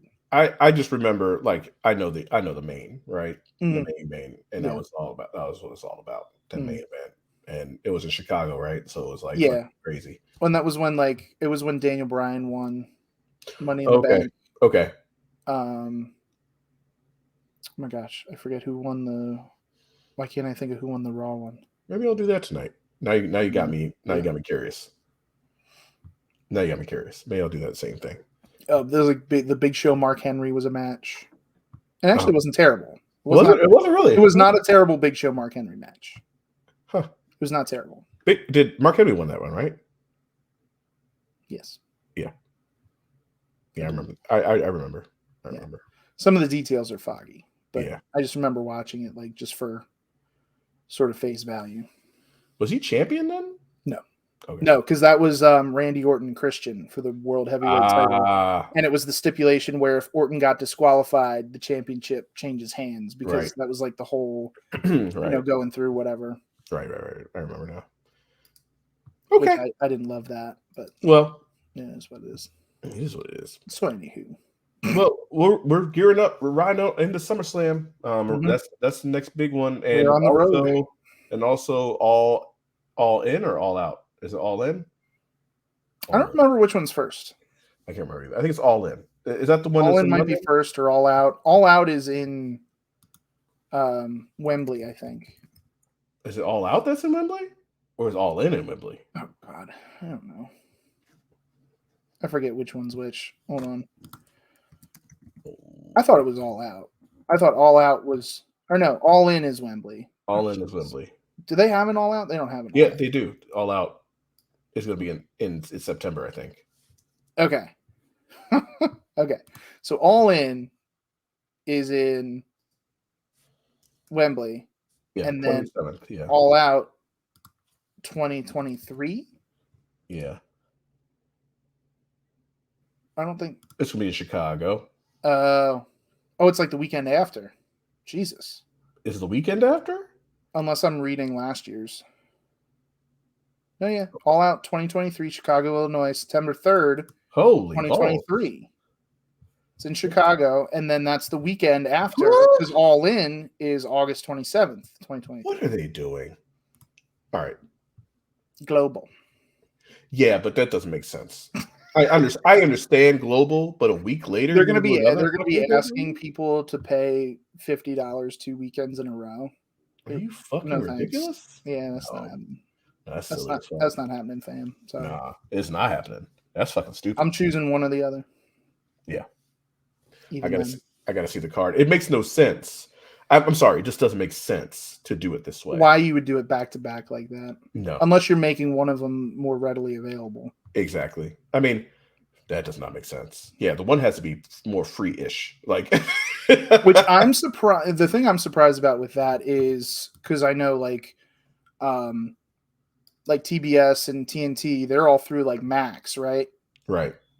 I'm surprised AEW hasn't done. That's a good point. That maybe their contract with Bleacher Report or something prevents that or whatever. Maybe. But like they should just transfer their whole AEW library over to Max. And then it's like basically the WWE Network, how it is on Peacock, but AEW's on Max. So you watch all that shit through Max. Yeah. And that'll like give people the incentive to sign up for the Max streaming service. I gotta see these cards. It doesn't make sense unless the cards are gonna make it make sense. Because otherwise, this shit doesn't make sense. Yeah, I was gonna say I don't know if they have like any real solid things on the card yet. I think that's still pretty. I mean, they have to have the cards make sense between each other, right? Like you're gonna have two big, like you're gonna have like the AEW World Champion fight on both of them. Yeah, like that doesn't jive. That doesn't jive. To me, it doesn't jive unless it's gonna build to a storyline. Like for the next week, like you're gonna have some sort of stipulation to make things make sense the next week. It doesn't make sense otherwise. Make it make sense, please. That's just a little bit, because that doesn't make sense. To build what? To do what? Yeah. Anyway, maybe CM Punk won't be in All In, but it'll be in All Out. That's all that matters to the Chicago people. So, yeah. You know what I mean? Like, that's all that matters to people in Chicago. Well, it could be like the ones like the Collision people and the others the Dynamite people, because you know how there's like a little separation. They could do that. But there's really not separation. There is, but there isn't. But they could do that. And that might be okay. They have enough people around. If it's a brand split sort of thing. They could do that. I mean, it can make it so that the show's not 5 hours long. Yeah. Now that you could have two shorter shows. 2.5. If you got a 2.5 hour, show in Chicago, and then you got a 3.5 hour show in London. Yeah. At Wembley, instead of having a 5 hour show in Wembley and then come back next week and have another 5 hour show. Yeah. In Chicago. Yeah. Well, they're going to figure that out. That's a lot. No, they're all in. We're all out. Yikes. On it. I did not realize. I thought the one was a whole month later. No, well, it is literally a month later, but it's not. It's in the next month later, but it's not actually a whole 4 weeks in between. It's like when you're in December, like, see you next year. Like, shit, January 1st. I'm like, yeah, I'll see you next year. It's like next year, yeah, because January's next week. Oh man, it's a wonderful dad joke. Love it. Love it. We got the moving on from wrestling. We got the All-Star Game, the MLB All-Star Game about to pop off with the home run derby. And so let's just take a look at all these All-Stars we have. We got a lot of injuries, especially on the AL side, I think. Yeah, I was gonna say most of the injury / replacement stuff is on the AL side. AL look like they're dead. Well, I mean, two of the guys. To be fair, the one like legit just happened on because like Mike Trout. Oh yeah, Trout. You know, because he's out for I think like 4 to 8 weeks or something like that. Yeah, he's out for a while. From that swing, he broke his broke the wrist bone. That's crazy. I guess a broken wrist from that. I did not think it would have been a broken wrist from that. I don't know. But he's out for a good minute. So, and he was voted in. Yep. And also Aaron Judge, I believe, was voted in. Yeah, he was. And he's still out. Yeah. With that, like, you know, broken toe deal thing. Yes. So they got Wander Franco in there instead, Kyle Tucker in there instead, Julio Rodriguez instead, and then Yordan Alvarez. Why is he hurt? He was a reserve, I think, but then he just got hurt too. I think it was something with his hand or something. And the Rays are hurting. They've been hurting. And then Shane McClanahan also got hurt. He just got hurt too. Yeah. So I think who replaced McClanahan? George Kirby from the Mariners. Yeah, and only one on the NL side. Just Kershaw. Kershaw got hurt. Yeah, right. He's hurt. Banged up. But the guy who replaced Kershaw, the Pirates closer, David Bednar, I thought he should have made the team anyway. Yeah. No, dude should have made the team anyway. But I think because he's from the Pirates, right, that he got left off. Looking at the AL roster, is there anybody that you would like to see or should not be there? I mean, I feel like I'm not sure as far as starters go. I don't know how Josh Jung, is it Jung or Young? Josh Jung? Yeah, Josh Jung. I don't know how he really compares with Jose Ramirez, but I feel like Jose should be the one to start. Just because of partially track record and things of that nature. Right. It looks like Josh has more home runs. He's got more home runs. His average is lower. Ramirez is hitting 287. Yeah. He's got OPS of 863. Josh Jung's OPS is 803. On base percentage 321. Jose Ramirez is 361. Yeah. So other than your home runs, you don't see it. I don't see the RBIs are similar. The hits are similar. The runs are similar enough. OPS tells everything. It tells. I feel like Jose should have got that start. Yeah. Over Josh Jung. I'm not saying Josh Jung shouldn't be on the roster. Right. But he was an elected starter. And I just that took me by surprise a little bit. Because especially when you think of how the rosters are voted, it's usually some kind of popularity contest. So how did he, I guess, out-popular somebody who's been around for a while? Yeah. You know what I mean? And I'm always surprised by this dude, just in general. And I know he's having a pretty good year. Who's that? But Marcus Semien. Oh yeah, Semien.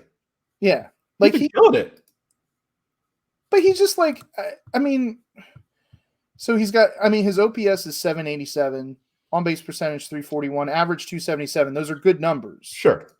11 homers, 56 RBIs, 9 stolen bases, got 102 hits. So he's putting up the numbers.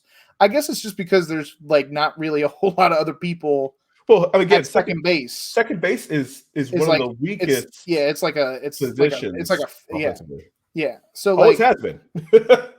I just always, he just is a guy to me who I feel like is like CM Punk. Oh my he's God. Overrated as all hell. Wow. I do. Damn. I don't know. Don't do Marcus like that. I'm disrespecting him so hard. Don't do Marcus like that. What I did like is I liked the Texas catcher, that Jonah Heim. I like that he's the starter. Because I think he's been raking it. Marcus Semien was drafted by the Chicago White Sox, so maybe that's good. Well, I mean, he's been everywhere, man. Because he's been like on the Athletics. He's been on all over the place. Yeah, like he's been on the Athletics. He's been where else was he? Yeah. Toronto for a year. Yeah, that's where people really like. I mean, he did pop off in Toronto that year. He had 45 homers. Yeah, but like he had that good year in Oakland. He had Toronto year. I don't know. All right, damn, CM Punk. I'm just saying, like he has like a couple good years in his track record here, but like people are already like putting him up on this big ass pedestal. I'm like, I don't see it. I also do like now this roster is dominated by Texans. They're dominated by the Rangers. Yes, because you got 1, 2, 3, 4, 4 starters that are Rangers, and then you've got Adolis Garcia on the bench. And then you got Evaldi in the bullpen, quote unquote. I don't think he'll start, but he's in the bullpen there. Yeah. So a lot of Rangers, which is surprising. A lot of Rangers. Because you usually don't see a whole lot of that. You don't see a lot of Baltimore either, but Baltimore's in there. No. Well, I mean, Baltimore got 2 relievers in there. Yeah. They got their, Felix Bautista and Cano in there. But and then Rutschman is in there as well. Yeah, Rutschman and Hayes. Which, like, he could have made a case to start, I think, because he could have. That dude's been killing it. He's been killing it. Great player. Austin Hayes in there. Yep, Austin Hayes in there. Yeah. I'm trying to see if there's anybody else that's like a big surprise to me as far as like I know Corey Seager's having a little bit of a resurgence. Corey Seager. I think his average is off the charts this year. He's 355 this year. Yeah, he's finally healthy. Like, yeah, I mean he's not like hitting homers out of like he would be a big homer guy before, but he's got 10 homers this year. He's still got 50 RBIs. He's hitting 355. OPS is 1.023. Like he's killing it. Yeah, like that's good. That's a good season. If he wasn't in the AL, that'd be MVP numbers, man. Oh, absolutely. Yeah. Yeah. That's real. No, but the thing with Corey though, like throughout his years, like if he was healthy, he's always been a beast. Like but he's only been healthy like a few times. Like in reality, like so I'm just looking at his year by year stats, right? Yeah. So his first full year, he played 157 games. The next year he played 145. Then he played 26. Then he played 134. Then he played 50. That was during the pandemic. And then he played 95. Like he's only been healthy like half the time. Yeah. He's only been healthy half the time. So you get that thing. You forget, like, yeah, this dude is he's a good shortstop. He is a good shortstop. He really is. Yeah. You forget. But yeah, he's always been one of the killers up there. I also like how Wander Franco made the team, but he initially didn't. But now he's a replacement. Yeah, now he's a replacement. Yeah, I think he should have made the team. Agreed. Before. Agreed. I feel like maybe he probably could have made it over like. But it's also Tampa Bay, and that's what happens with Tampa Bay. Their team, their crew does not go out for them. Like I'm talking about their fans. Yeah, but I mean, I'm talking. But like, you got Whit Merrifield making the team, right? Like I don't think like here's Whit Merrifield.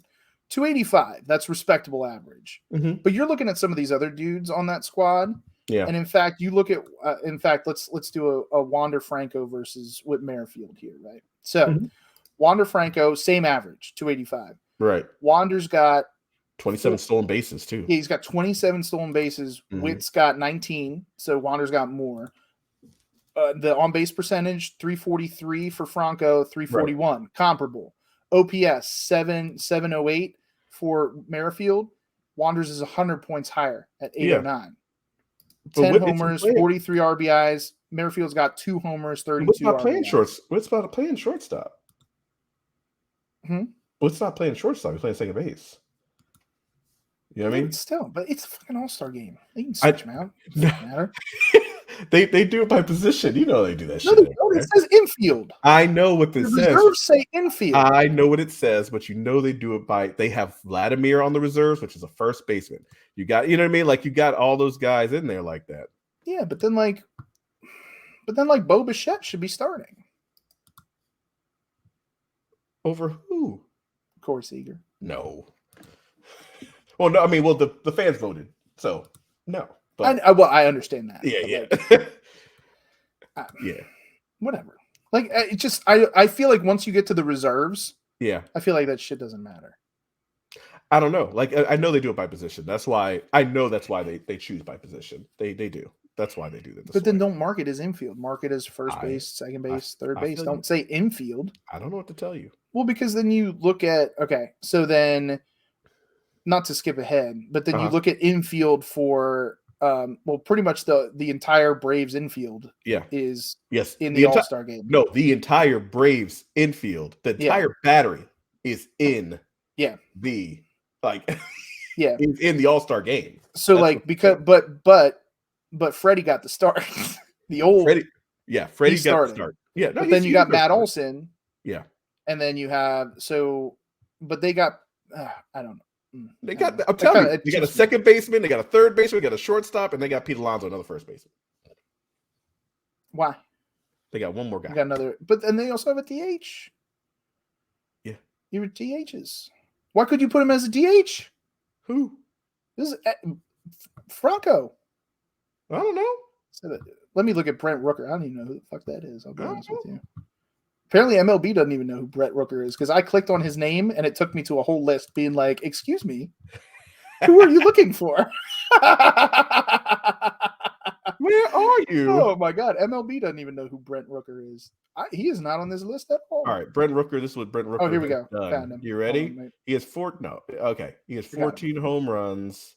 241 average. 240 average. 803 LPS. So you're telling me you're going to put Brent Rooker, who's really left field, over Wander Franco? But does he DH mostly? What does it matter? DH is just a designated hitter. You don't have to play the designated hitter. This is baseball. You know they do this shit by position. Do you know they do this shit by position? God. Why wouldn't you just put? Oh my God, that's annoying. That is annoying. But in reality, yeah, I know. I mean, Wander Franco's stats stack up, if not are better than. Yeah. I mean, home runs, that's where he falls short. I don't know. Everything else is better, if not the same. I just don't know, because I know in the MLB this how they do their shit. This is why they do it. I guess they had to put an athletic on there because you don't see an athletic. Oh, you do. Otherwise, you have, and I know that's an MLB thing. You have to put somebody. All 30 teams have to be represented. But then here's my question, and this is not good.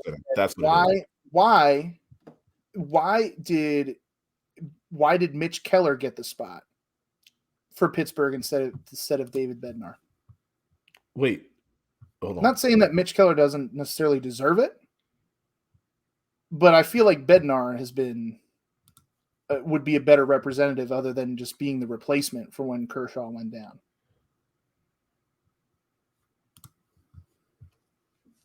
I don't know.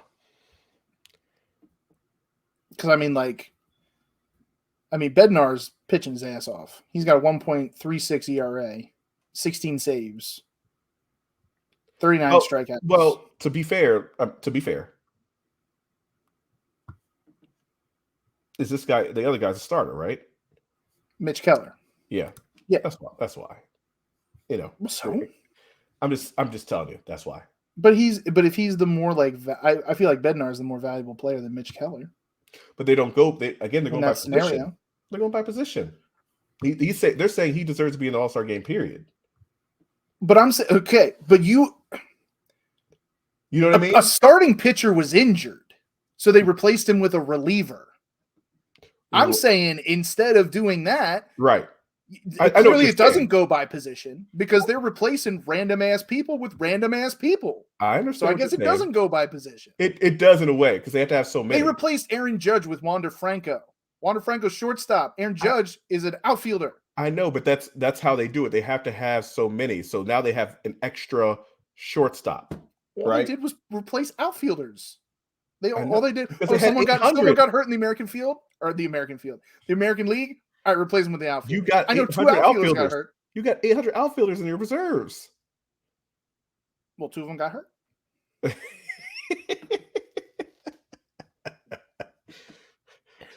I don't know what to tell you. They were not worthy. But they replaced the starter with a starter. You put the righty on the right. But so what I'm saying is, I know what you're saying. Why did David Bednar not get in initially, and then Kershaw gets out?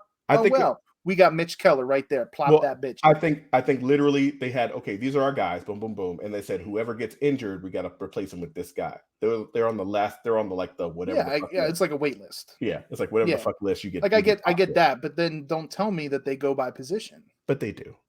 At least for the initial, they do. And then whoever gets waitlisted gets popped in whenever. I guess. I don't know.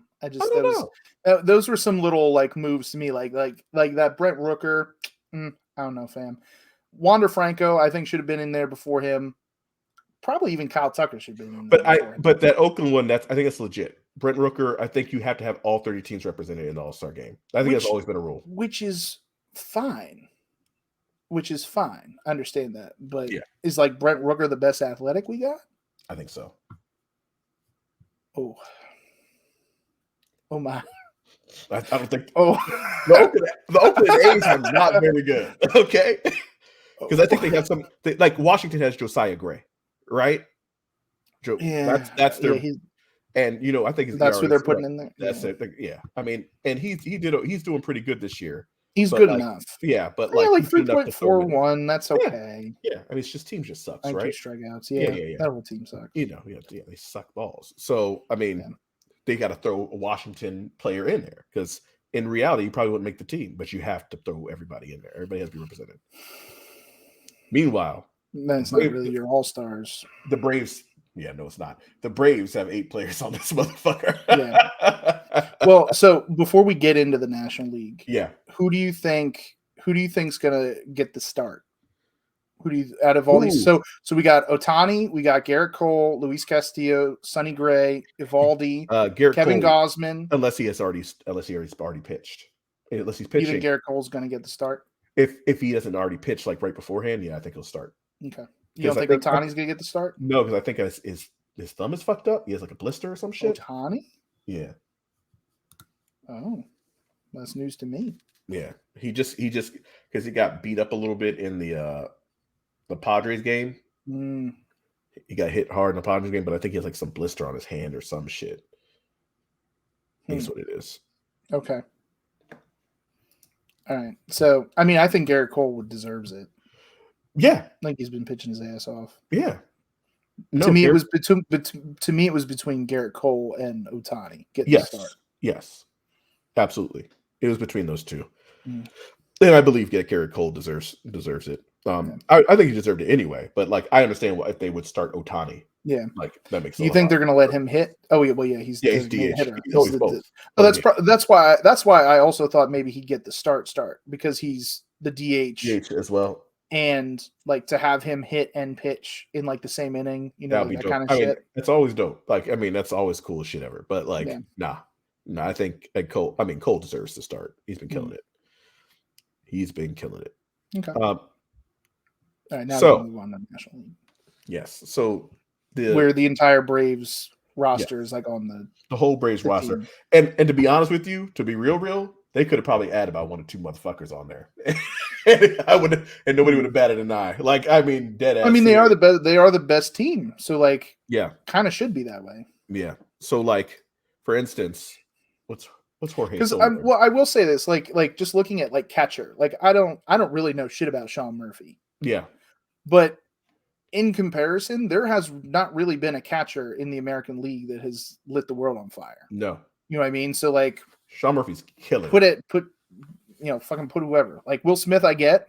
Elias Diaz, I get. Sure. But like, why the hell not? You know what I mean? It just kind of makes sense. Facts. I understand why Arias is in there, because he's like, going for 400. For sure. That's crazy. For sure. I mean, even though he keeps getting further and further away from it. No disrespect. No disrespect we're to getting Arias. Away from that, but no disrespect, but he's not better than Ozzy Albies. Like he's not. Like, well, that's what I'm saying. I think he's literally he made it on that sole prospect of when he was hitting 400. Right. But that dude's coming back.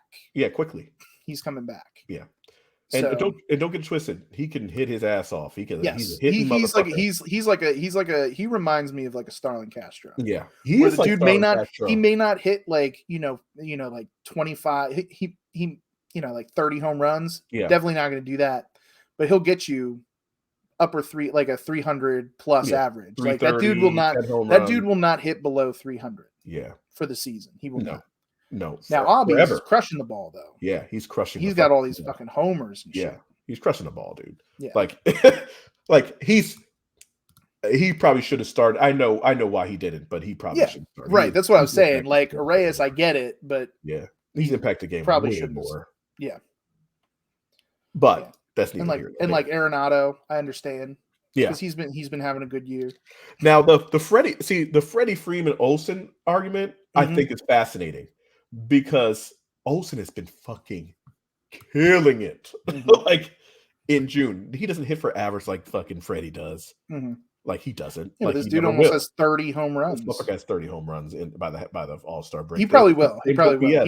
He's got 29 homers, 70 RBIs, 254, which is still like good. And a higher OPS. And OPS is 938, where if you're looking at Freddie's got 14 home runs, 54 RBIs, and then he's got a 315 average, which like, okay, got him there. Freddie, 11 stolen bases? God damn. I know. That's what I was going to say. He's got more stolen bases somehow. He got 11.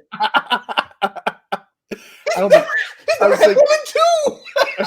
don't think he ever does that. No, he did. In 2011, he had 4 stolen bases. That's crazy. Shut up. He had 10 in 2018. He had 10 stolen bases. Over the whole year. It's only half the fucking year. That's insane. This motherfucker 38 years old. He had 13 last year. Jesus Christ. Why are you getting faster with age? What is he doing? It's the pitch clock.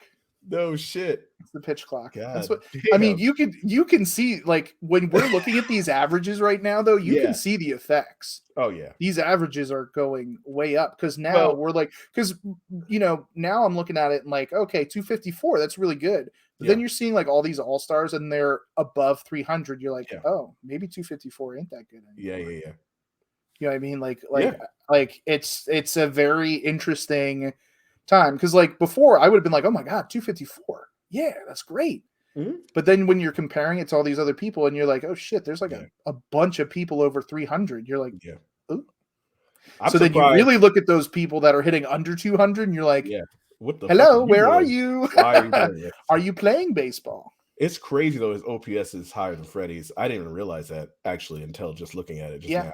That's insane. That is very interesting. I mean, obviously the slugging adds into it because he has double the home runs. He's also getting on base a ton though. Like he's getting on base 360, which is crazy. But but Freddie's on base percentage is 393. Yeah, so it's more. Like his on base percentage is greater than Olsen's, but that slugging contributes, you know, because that's the OPS is taking all that shit into account. Absolutely. So like the fact that he has double the home runs and he has not quite like 16. He has 16 more RBIs. Yeah.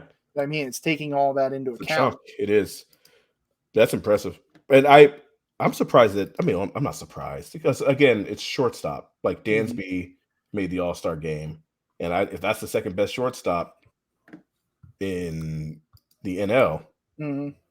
Yeah, I think it's kind of slim pickings. It must be slim pickings. You know, I really like well, he's not in the. That's the thing. That's the problem. Like I was just going to fire off another shortstop I like, but he's in the American League, so it doesn't matter. I was going to say Jeremy Pena. I like Jeremy Pena.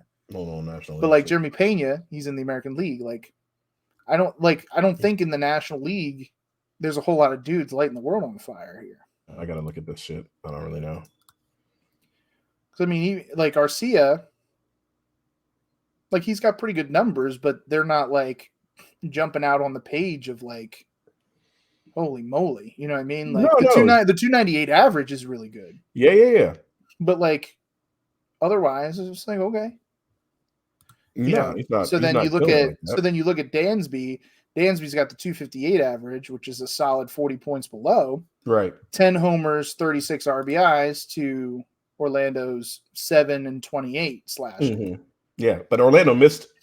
Well, yeah, it's in less plate appearances. Yeah, he missed. It's almost 100 plate appearance difference or at bat difference. Yeah, he missed about a month or so, which is why he's behind on RBIs and home runs. Yeah. However, but he's still close because Dansby has 84 hits. Orlando has 70. Exactly. So, like, clearly, if Dansby is the next best one, like, nobody's lighting the world on fire at shortstop. No, not at all.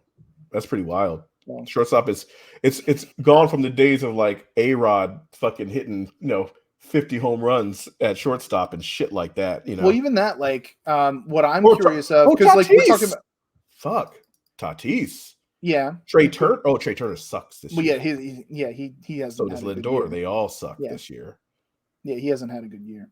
But Lindor. Well, actually, Lindor probably could be in consideration still. Yeah, he probably should have. I got to look at those stats. He has how many home runs? 15, 20 home runs? He got 17. Yeah, he probably could. 17 home runs. It's a 221 average though. What's his OPS? 749. It's not amazing. Dansby's is 752. Okay. And Orlando's is 782. Yeah. So, like, Francisco Lindor really could have been in the conversation. He could have been in the conversation. But I see why they didn't. Yeah, 17 homers, 56 RBIs, 11 stolen bases. Yeah, like, he really should have been. Like, probably, all things considered, at least over Dansby Swanson. Yeah, maybe over Dansby. I think that probably. But that 221 average is ugly. That's an ugly average. It's ugly as shit. That's ugly. It's gross. Ugly, man. It really is, though. It's fucking disgusting. That's probably the blemish that curtailed his involvement. And what's Trey Turner's stats this year? Has he really been that bad? I mean, he was bad. Like, he was really bad in the beginning. He's picked it up as of late. Yeah. But he's been he was really bad. Oh yeah, his OPS is 689. God damn. Yuck. That's gross. Well, that's that. He's you got for infield. Yeah. Pretty much got everybody in the infield. Yeah. I know Pete Alonso's there because he's just mashing. Yeah, he mashes. He mashes. He's gonna hit he's gonna get. He was hurt for a couple of years, like a month or so. Felt like a couple of years. Yeah, because we hit him in the hand, broke his shit, but he still got 25 home runs despite all that. Yeah. So, yeah. Yeah, I mean, this might offend you a little bit. Yeah. But I just feel like this National League squad is a little weak. Like really? I feel like the American League squad is a little bit more heavy. I think we're gonna crush you guys this year. Yeah, we're gonna crush y'all this year. I don't see it. We got the Bryce Elderflower out here. Dude, that dude is out kicking his coverage. That dude is the seal to Heidi Klum all day. Every day. Love me some Bryce Elderflower. Dude, that dude found I don't know what the hell he found. That dude is pitching out of his league. I love way out of Elderflowers. This dude. Give me that motherfucker all day. Talk about smoke and mirrors. That dude is out there. Now, whoa! Like, I don't know how he has done what he has done thus far. I mean, I know you're grateful for it, but I don't know how the hell he has done what he has done. He's a rookie. Well, second year. I mean, Spencer Strider, I understand. That dude's nasty. I watched him pitch. He's nasty. No, that dude is nasty too, though. He makes people look stupid Oh. Like, you need to watch him pitch. He make motherfuckers out here. I've watched Strider pitch. I've not really watched. You need to watch Elder pitch. He makes people look stupid out there. Okay. Like the swings and misses he gets. It's not because he's not killing anybody with speed. He'll get some ugly swings and misses. He's not striking people out, but like within the bat itself, he gets some ugly swings and misses. Like, it's crazy as shit. I do like the relievers though. The relievers are pretty solid. Yeah, the relievers are for good. National League. Yeah, the relievers are solid. Yeah, I'm not a big fan of the pitching. Yeah, not a big fan of the pitching. I like the lineup. It's mostly because of my guys are in the lineup. I was gonna say, yeah, because it's a Braves lineup. Yeah, we're the best team. You might as well have Snitker manage it at this point. I mean, yeah, seriously. I mean, we're the best in the goddamn league. Everybody fuck themselves. Yeah, I just love how I just love how or no, do they still do this, right? Where it's the winning managers from so it'll be Rob Thompson managing the Braves. That's right. Yep. Literally Rob Thompson managing the Braves. Watch us work. Yeah. Dude, we only lost like 4 games in June or whatever, 3 games in June, and all the games we've lost in the last like 30 days have only been by like a run. They have to beat us like in extra innings and shit. Like you can't just like they gotta play like to their heart's world. Otherwise, we're gonna blow you out. You putting like 5-6 runs up in the fucking first inning and shit like that. It's fucked up. Almost every game. I turn on the game like, oh, I'm late listening to the game because I'm coming home from work or some shit, like my private teaching. I turn on the game, we're up by 5-0 already. It's second inning. Like, oh, all right. I know. To me, that's an indicator of the National League, though. I just feel like the National League's a little weak. You just beating everybody. Beating bitches. You're Roman Reigns right now. It's fucking are. You're Roman Reigns right now. Whereas like Tampa Bay is like Seth Rollins. They got the title, but they're going out there every day putting that shit. You think they're gonna come back? Nobody knows. You think somebody's gonna tip them off, but then all of a sudden it's not happening. But Roman Reigns is out here just dominating everybody. And all of a sudden you might get an Uso every now and again, super kick. You'd be like, oh god, all right, and then you like get beat one game or something. Tatis probably should have made the All-Star team. I don't know what his stats are this year. They're good enough. They're good enough to make it. Yeah. Okay. Look, I'll pull it up quick. Okay, because that one I did not know if Tatis and Harper probably should have made as well. I was surprised he didn't get voted in. Actually, you know who else is a glaring omission? I think Paul Goldschmidt. Oh yeah, where's Paulie? I feel like he's putting up good enough numbers. What's Paul been doing these days? Let me get Tatis first, because I'll get Paul. You get Tatis. All right. So let's see. So Tatis has an 879 OPS with 16 home runs. Okay. All right, let me get. And I know he hasn't been really playing shortstop this year. I guess he's more like outfield. Yeah, but he has 16. He has 16 home runs with a. It goes by position. I don't know. Let's look at the goddamn positions then. It goes by position. Besides Acuna, what else is happening? Soto hasn't been better than him. Oh yeah, yes. Castellanos, Gurriel. Gurriel's had a decent year. Yeah. It's true. But it goes by position. It does go by position. But I thought he was playing shortstop. He's not been playing shortstop this year. Yeah, no, he's more outfield. Yeah. Goldschmidt, 15 home runs, 46 RBIs, 284 average, OPS, 852. I feel like he should be in the reserves. Yeah, he should be in the reserves. I feel like he should have been in the reserves. Starting, no. But like Pete Alonso I know he's hitting home runs. He's got 25 home runs, 58 RBIs. Oh, his average is 810. Oh, no. And his OPS he shouldn't be there at all. No, he should not be there at all. That's what I'm saying. No, that's a snub. I feel like Goldschmidt should be in there over Pete Alonso. Yes. But they're looking at the home run number. No, that's what they're doing. They're looking at the home run number. He's been 214 OPS 810. And what is Goldschmidt's OPS? 852? Goldschmidt is 852. 15 homers, 46 RBIs. So he's lower on the homers and RBIs. He's got 8 stolen bases. Alonso has 3. He's a better first baseman, number one. Goldschmidt's got 93 hits, and Alonso's got 62. And I know it's not over the same amount of at-bats, but it's actually pretty similar. Alonso has 290 at-bats. Yeah. Goldschmidt has 328. Oh, it's not that big. That's not that far off. No. That is a big travesty. Pete Alonso should not be in this game. No, but like again, he's there because of the homers. He's there because of the homers, and then obviously because he's in the home run derby. They have a couple snubs in the NL. Honestly, like Harper should be in there. Yeah, I can agree with that. He should be in there. He really should, man. Who's the other DH they got up in here besides Soler? I think that's it. You mean the starter? JD. Oh yeah. No. He's having a renaissance year. Yeah.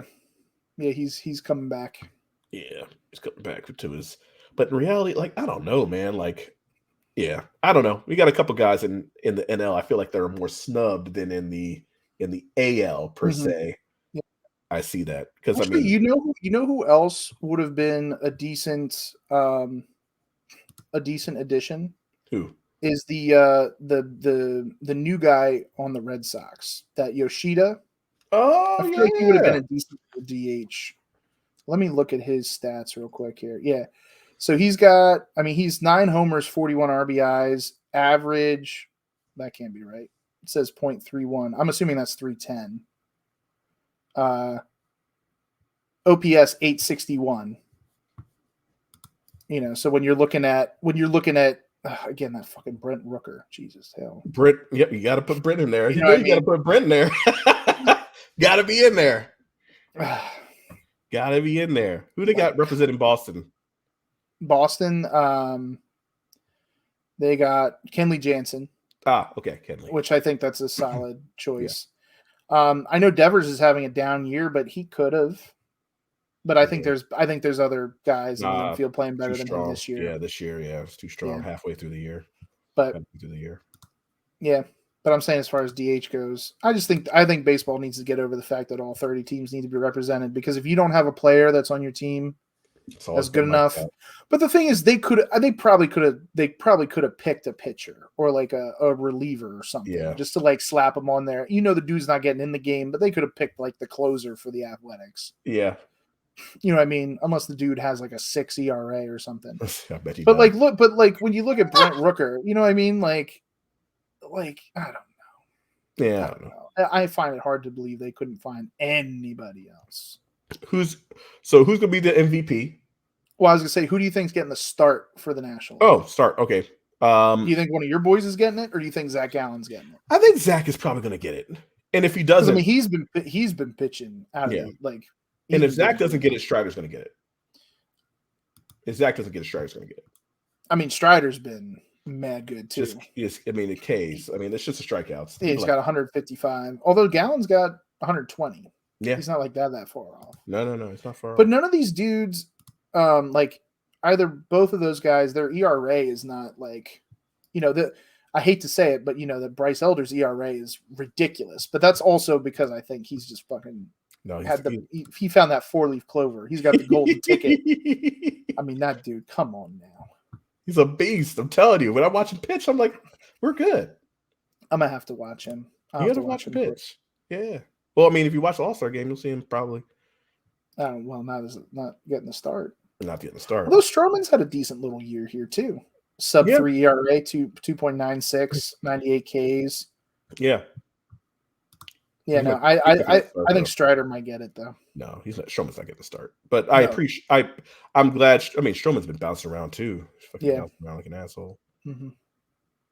Yeah, I just look at this and like, as far as the pitching goes, I don't know. Like, I think the National League will put up something, but just to me, the American League overall, like depth wise, it just looks a little stronger. I feel like the American League's gonna win. I don't think so. Okay. Well, we'll find out July 11th on Fox. I think it's going to be. Who do you think is going to win MVP? Ooh, that's a great question. I feel like Ohtani's going to do some stupid shit, and he's going to get it. You think he'll get it? Like, I feel like he'll like strike out 3 people and then hit a home run in the same inning. Yeah, I think do something like that, like something stupid like that. I think Sean Murphy's going to get it. Well, that's interesting. Yeah, him or Ozzy, because Sean Murphy's fucking good. So you think a Brave's going to get it? It's usually like one of those off the wall motherfuckers that's in there. It is. Yeah. Probably be like, I don't know. Look at Sean Murphy's stats, bro. Here we go. Lourdes Gurriel. There you go. There it is. Boom. Like something like that. Look at his stats though, for real. Like it's fucked up. That is 977. He's good. He's out here killing it, man. He's been killing it. It's fucked up, and he's there for defense. Actually, you know what? I could see Acuna. I could see Acuna being there. If Acuna does it, I'll be shocked. Only because like he's not going to be in there for very long. I don't know. I don't think he's gonna be there for very long. I don't know.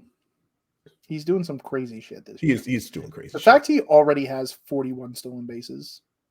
It's fucking crazy, man. The fact he already has 41 stolen bases. I feel like he's like not even trying to rush to second base because he's like, I'm just gonna steal it.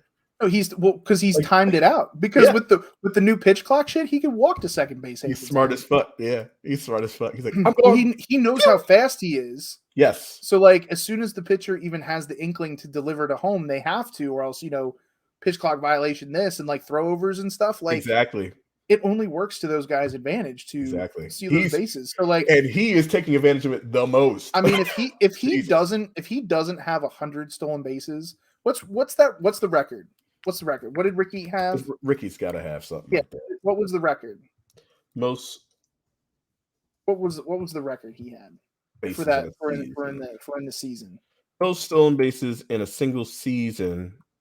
Oh, we're not going to count 1887. Ricky it does not count. We're not going to count 1887. No, we're not doing that.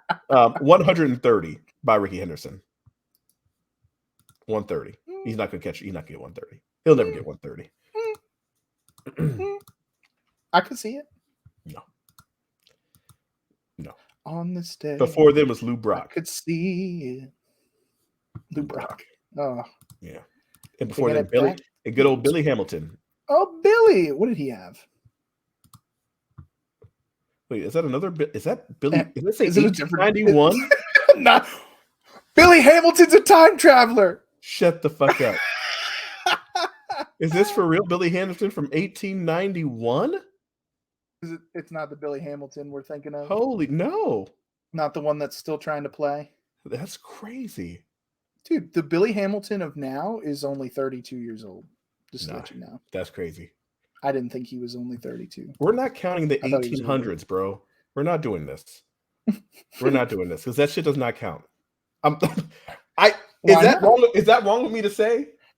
Well, why does it not count? Because that shit does not count. They just made up the game. They made up the game like 2 years prior to that shit. Well, I mean, they were also pitching. The pitchers were probably only pitching 65, at like 65. Yeah, like a fastball was 70 miles an hour. Yeah.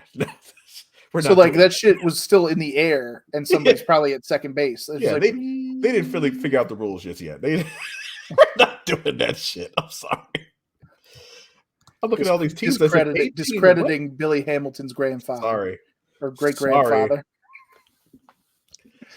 That's why I don't put Babe Ruth up there like that, man. I mean, I'm not. Take that back. You take that back. That was not in the 1800s. I know, but it might as well have been. Like, come on, man. Like, people come out here like, oh, we're gonna take off with the Army. We're gonna come back, hit 400. Like, that's what they were doing back then. Nobody's doing that shit now. People wouldn't be able to. People are too good. Yeah, because they're weak. Weak ass bitch. Yeah. No, I'm not counting none of this shit in here. Billy Hamilton. Ricky Henderson. That's the one we're counting. 130, 1982. That'd be crazy if he did it. I mean, I just don't think because he hits too many. I just can't see it. But yeah, he does hit too many home runs. He's too many home runs. He does. He hits too many runs. He's going to hit probably close to 40. He's going to get close to 40-40. Mm-hmm. He's going to be as close as you can. What if he does 50-50? If he does 50-50? If he does a 50-50 one year, that would be insane. It could be this year. If he gets hot enough to do that, I think he likes batting 330 though. Like if he sacrifices, who cares? If he sacrifices his average, once the All-Star game's over, the average doesn't matter. I know, right? No, if you get to 280, if he bounces on 280 and he just strictly goes for power right now, he could do it. Yeah, he could absolutely do it. He should do it. First 50-50 ever. That'd be insane.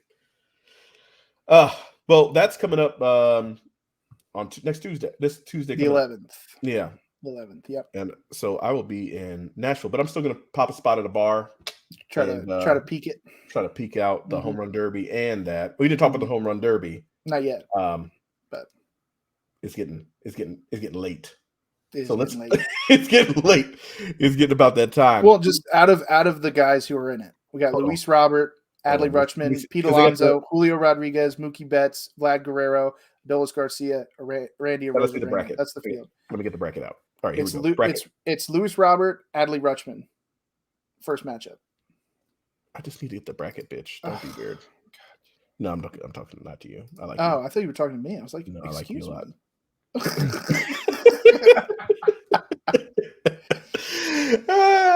Okay. I also hate how it's a bracket still. I think they should just all 8 of them line up, hit as many as they fucking can. Take the top 4, go back out there, hit as many as you can. Take the top 2, hit I as don't many as you mind can. it. I don't know. I don't mind it. I don't mind it. I don't mind I say it every year, and then I know. end I up like liking it anyway. I like a good bracket. I do. I like a good tourney. I do like a good tourney. Hmm. So Robert Jr., Rushman. I'm gonna go Rushman. Upset. Mm-hmm. I can see that.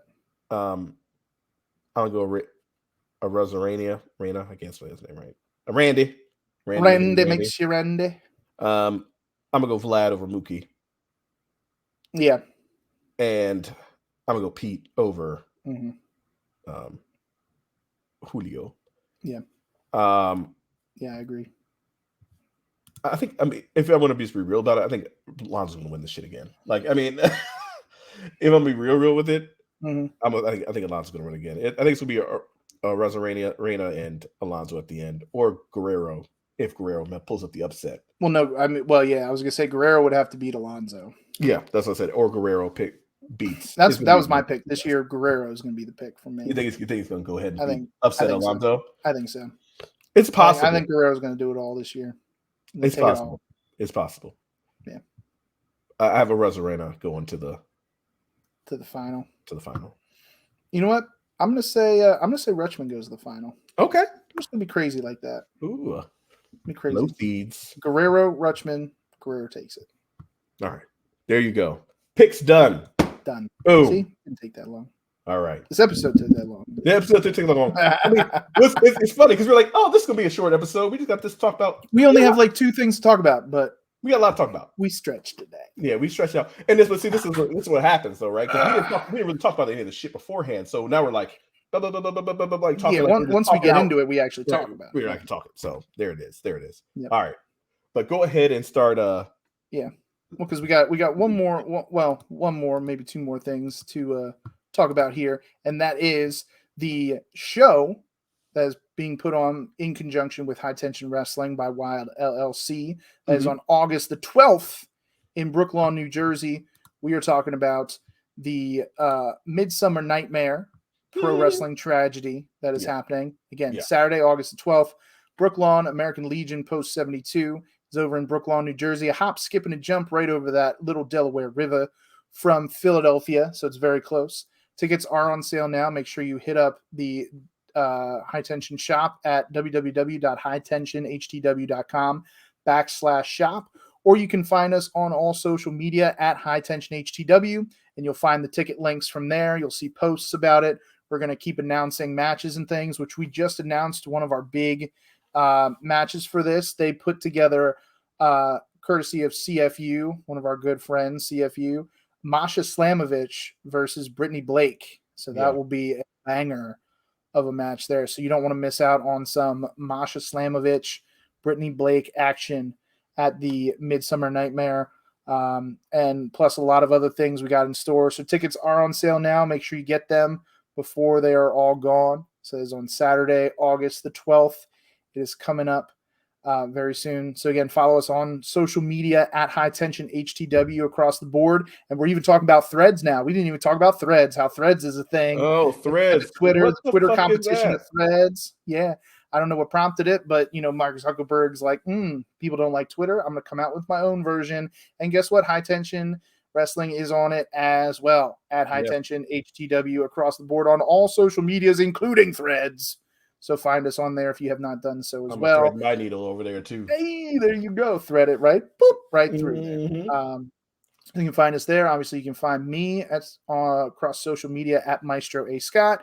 You can find us here at the show at the Sweatshop Pod across all them social medias: TikTok, Facebook, Instagram.